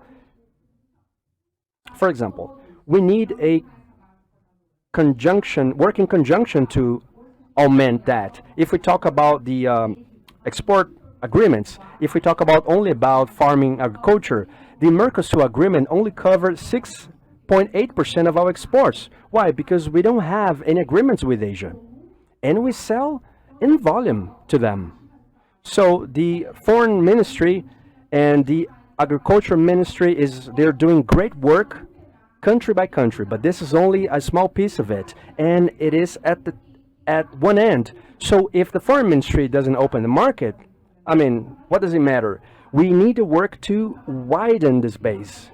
Is a work that is done by the PECs, by CNA also, which has a project called AgroBR, which is a training and potential identification project with small and mid-sized rural products, for products that we don't traditionally export: fruit, honey, fish, special kinds of coffee, that when you look at and you think about the most exported products, you don't consider it. So I think we have to expand our trading relation, whether with China or with another. There's a whole process of opening channels, infrastructure, but we need to work on the base, which is increasing the number of exporting companies. It doesn't matter if the foreign ministry opens, but we don't have companies to export Apple, for example. So we have this problem of being really big. We end up being in our domestic market. You go to Chile, for example, companies are born thinking about exporting to survive. And in Brazil, we don't. So I think this cultural thing we don't have a exporting culture in Brazil, or the culture is low. So, we have a small number of companies exporting. Claudia is guilty for us to close up the panel now, because I had another round of questions, but we're running out of time and we already have lunch. The conversation will continue. Let's take advantage of those who are here in person. I have lots of messages. I hope that message got into our hearts and that generated some unrest. I'd like to thank everyone who is here: Milani, Mariana, Santiago, Alexandre, Suemi. We had rich experiences, challenges, and I guess that's it. Let's take a picture from what I understand, and then I want to give the world to the foreign ministry, the ambassadors that represent us so well. And there's also some messages at the end. Thank you, everyone.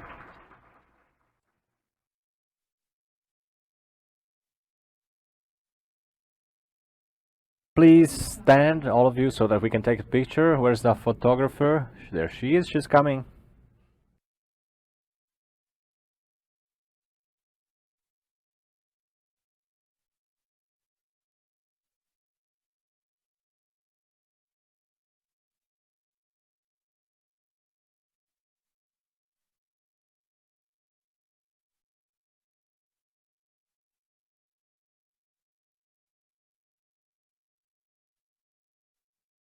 Well, thank you, Santiago, Alexandre, Mariana, Milani, Suemi, Fabiana. I think sustainability has been mentioned quite a lot in the debate, so it's not for nothing that CEBC has been emphasizing this issue in this relationship with China, and also defending sustainability as cross-cutting role in all aspects of the bilateral relationship. So, to close our conference, we are going to project a very short video of the Vice President-elect, Geraldo Alckmin. He has made some space between one commitment and the other this morning to record this with this message to CEBC. And in order to close this ceremony, I will invite to the stage the Chairman of the Business Council, Brazil-China Business Council, Ambassador Luis Augusto Neves, and also the President Emeritus of CEBC, Ambassador Sérgio Amaral.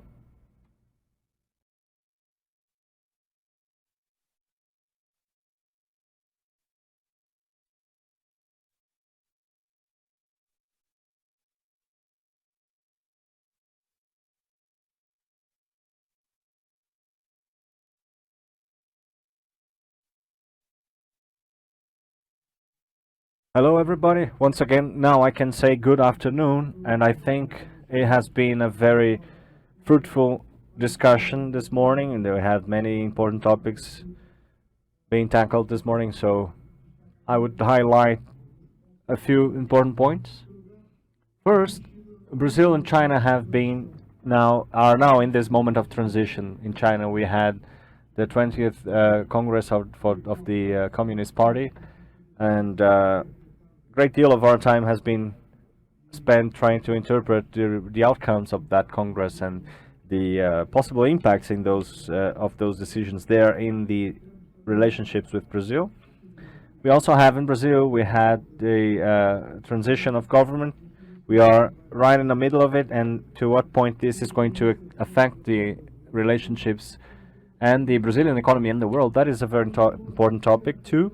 And also, sustainability is a topic that is relatively new in the foreign affairs agenda in Brazil, and it is a topic that CEBC itself has been studying in its meetings, and we offered during one of our meetings as a subsidizing matter sustainability topics, such as a subsidizing matter for green governance, and one of the main elements in the relationships between both countries.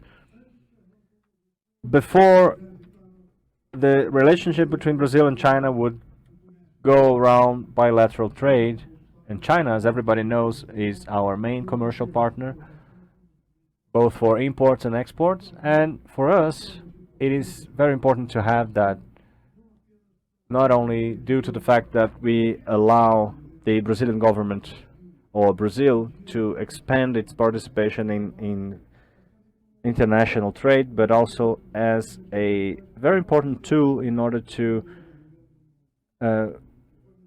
open Brazilian economy for the world. And we have mentioned the emphasis, the Chinese emphasis in the security matters, but also the concept of security has been qualified as covering other topics such as sustainability and food safety. And in addition to the development process itself, it has been a fundamental difference that we have, and this opens a very important agenda that we have to examine in Brazil. And then we have two relevant issues that came from it. One of them is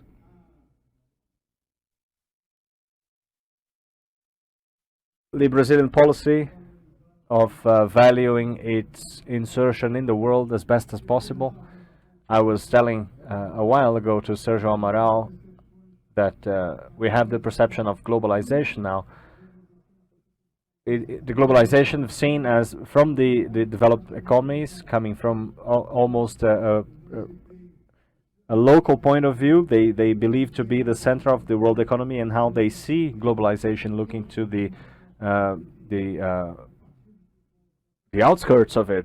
And we in the outskirts tend to see a very high component, a very big component of the internationalization of this field of globalization. And also the issue of globalization itself. We speak nowadays about a process that I would say it can be called deglobalization. Actually, if globalization has been a process, an important process, but also a process that matters especially for internationalization of the productive processes, and that in a way it has generated years of great prosperity in the worldwide economy. And I would say nowadays we, for other reasons, see something we try to call decoupling, deglobalization. And I would say as globalization has been another process, this decoupling or deglobalization has been involving many other processes. In the West, it has been, one of the examples of it has been Brexit. So it has some consequences in Europe, of course. We had the decoupling process between Russia and the West for other reasons.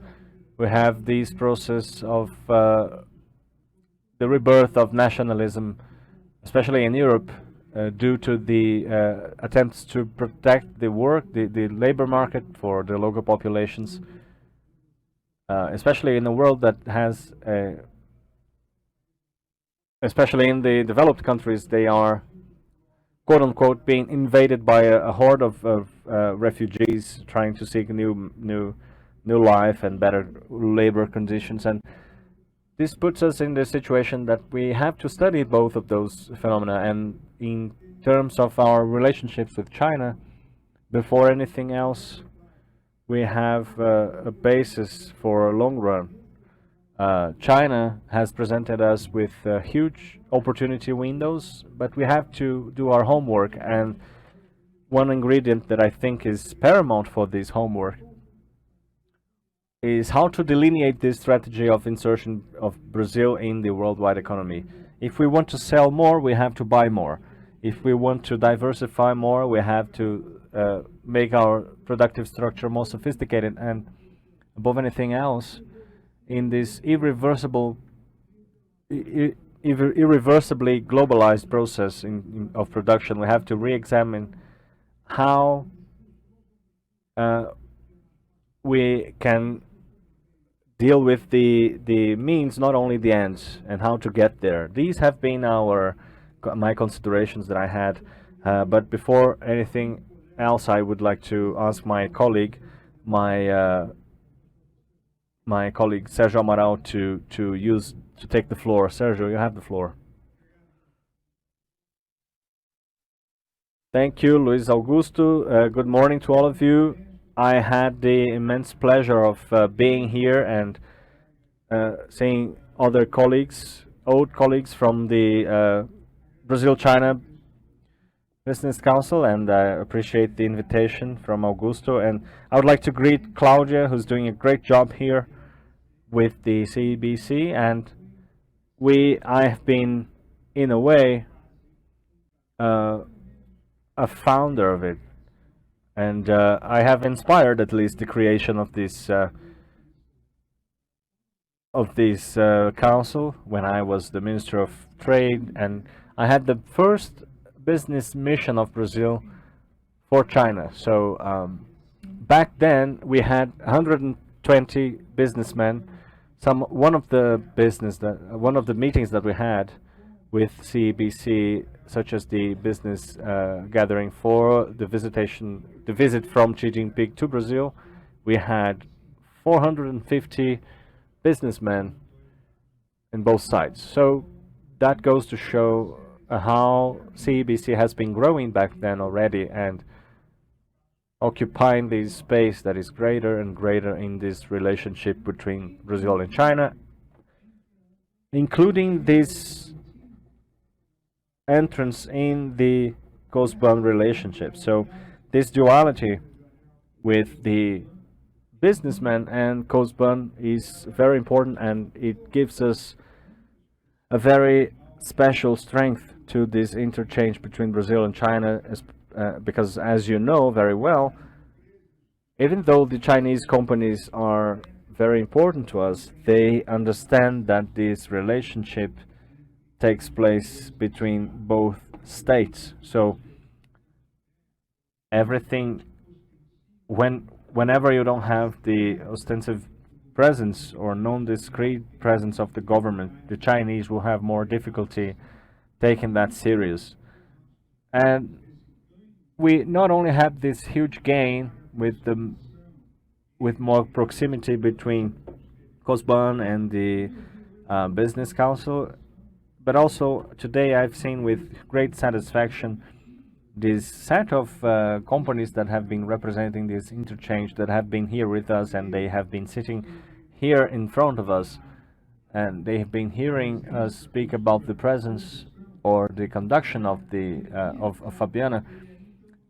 And I've seen her still, she was still a girl back when she joined the commission, the business council, but now she still looks like a girl, but she's now a grown up and she's very competent, and she's a very technical person that, as very few, knows the relationship we have with China. But I don't want to speak about the past, even though I would have some stories to share with you, and I can do that during lunchtime if you want.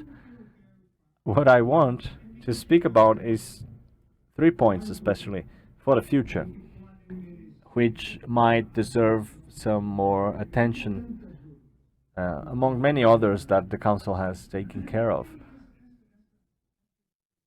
We have this enigmatic expression, you know, selling products with more aggregate value. Well, I've seen many times the encounters between chairmen, you know, the presidents, Brazilian and Chinese presidents, and the Brazilian president would invariably come up with the issue about the product with the most aggregate value, and the Chinese president with a lot of skill would say, yeah, we have to deal with the greater exchange or the greater aggregation of value. But it so happens to be that aggregation of value doesn't take place due to interference of governments. They don't know how to do that. And many times in these meetings, people also don't know how to do that, because value aggregation is by definition something that takes place between companies, the private companies, and the government can help. But the fact is that the aggregation of value is not a government decision, and you will hear a lot of it in this next term, in this next government, that the relationships between Brazil and China will certainly be prosperous, and we are going to speak again about the aggregation of value. I think it will be important for the Council to have a list of cases and areas in which the value aggregation actually takes place, in order to show how it can happen, because it will never take place in presidential speeches and statements. The second point I would like to bring to you is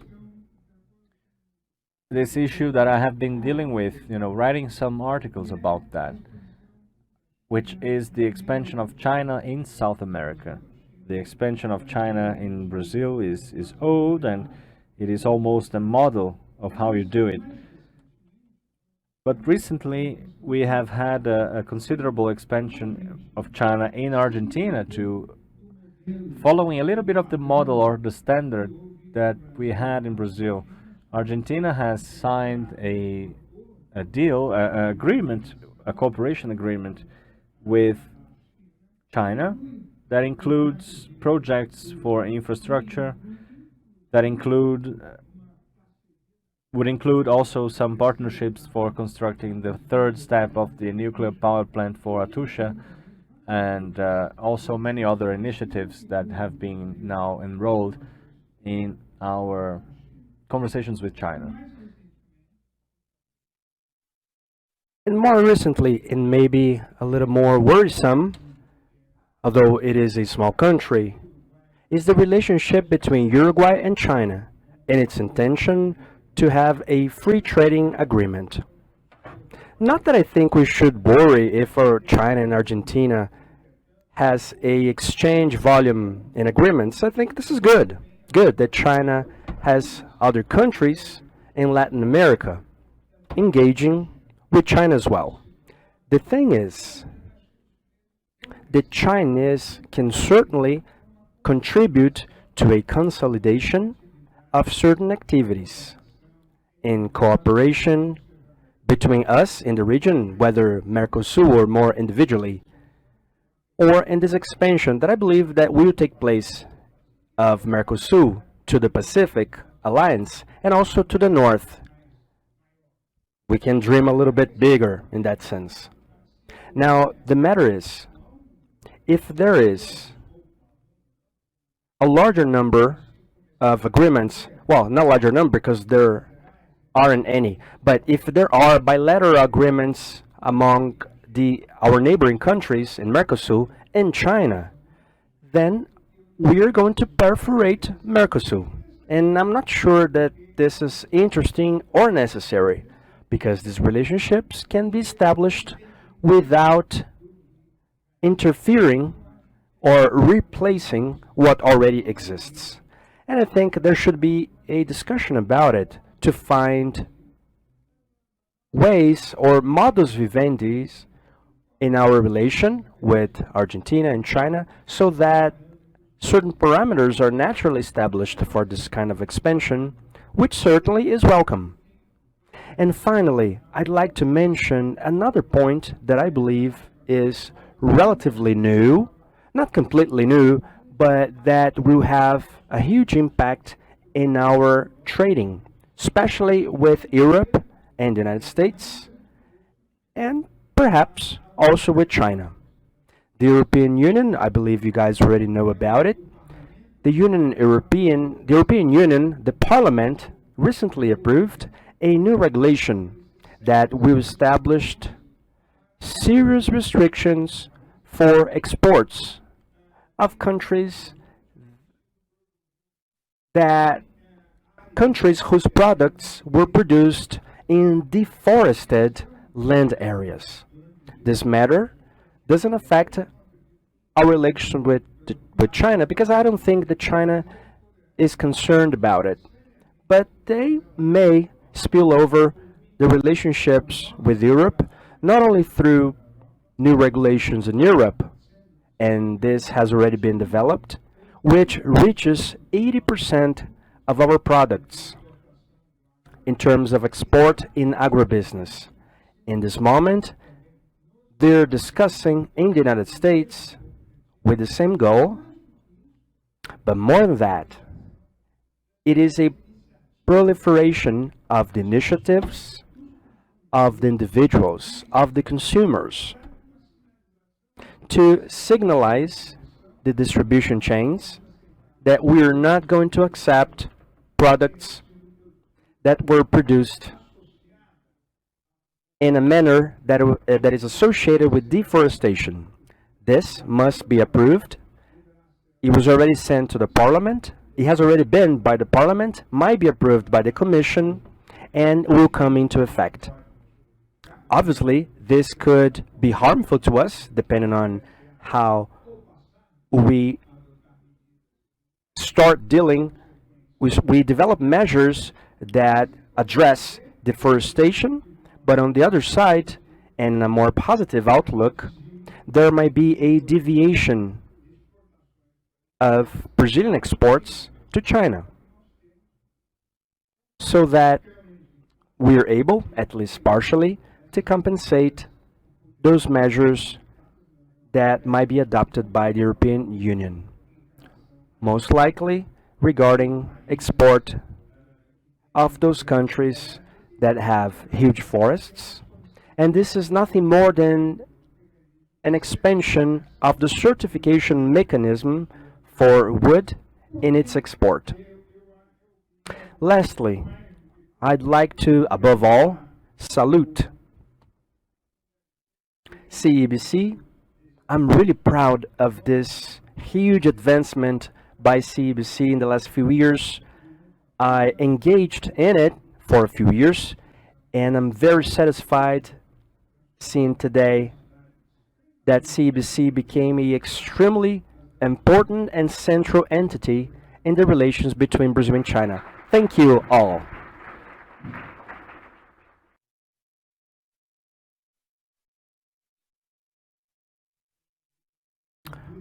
Well, I have the word, and I like to talk, so I feel tempted not only to agree with Sergio, what he said about Mercosur. This kind of cupping in the Mercosur and China more and more, and also some members of the Mercosur wanting to have a separate free trading agreement with China. This warning makes sense. Now, it's important to also mention that this desire to move away from the common discipline that was established by the Treaty of Asunción, the fact that Mercosur, which should be an instrument to insert the economy of the countries that are involved in the international economy, ended up being a individual protectionism instrument for each country. So the tariffs for the Mercosur has more exceptions than the rule itself. So it's important, before anything, to push forward the integration by the 4 member nations of the Mercosur as a way to promote its insertion and then having free trade agreements with many other regions from around the world.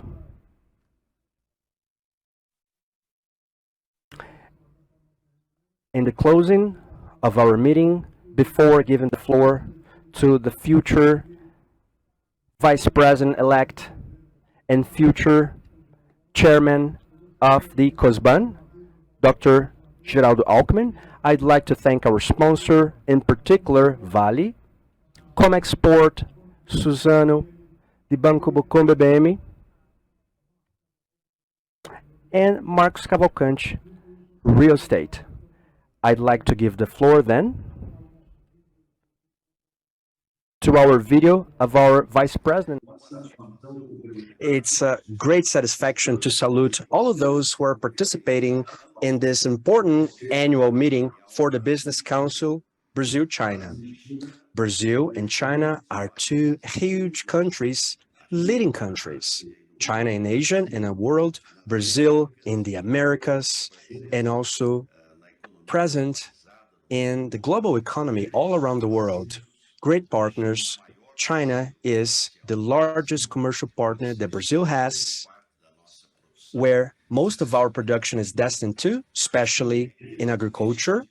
China is a great investor. It is the largest investor in Brazil, and with considerable economic complementarity, partnership with possibility of new investments. In Brazil, with the election of President Lula, a great protagonist when we talk about sustainability, economical growth with inclusion, economic growth with stability, and a growth with sustainability, with legal security, receiving foreign capital investments with a lot of opportunities in the area of infrastructure, logistics. Well, we are very confident that in the next few years, and I hope to be able to contribute as much as I can so that... Bom, tivemos problema no vídeo aqui, só parece que saíram 2 ou 3 segundos. Of a problem in the video, maybe only a few seconds were left out, but this is the message of the future president for COSBAN, with which CEBC intends to maintain the cooperation that has had throughout its existence. With that, I would like to thank everyone who attended our event and extend my gratitude in particular to the panelists and all of those who joined the debates, and I declare our meeting closed. Thank you, everyone.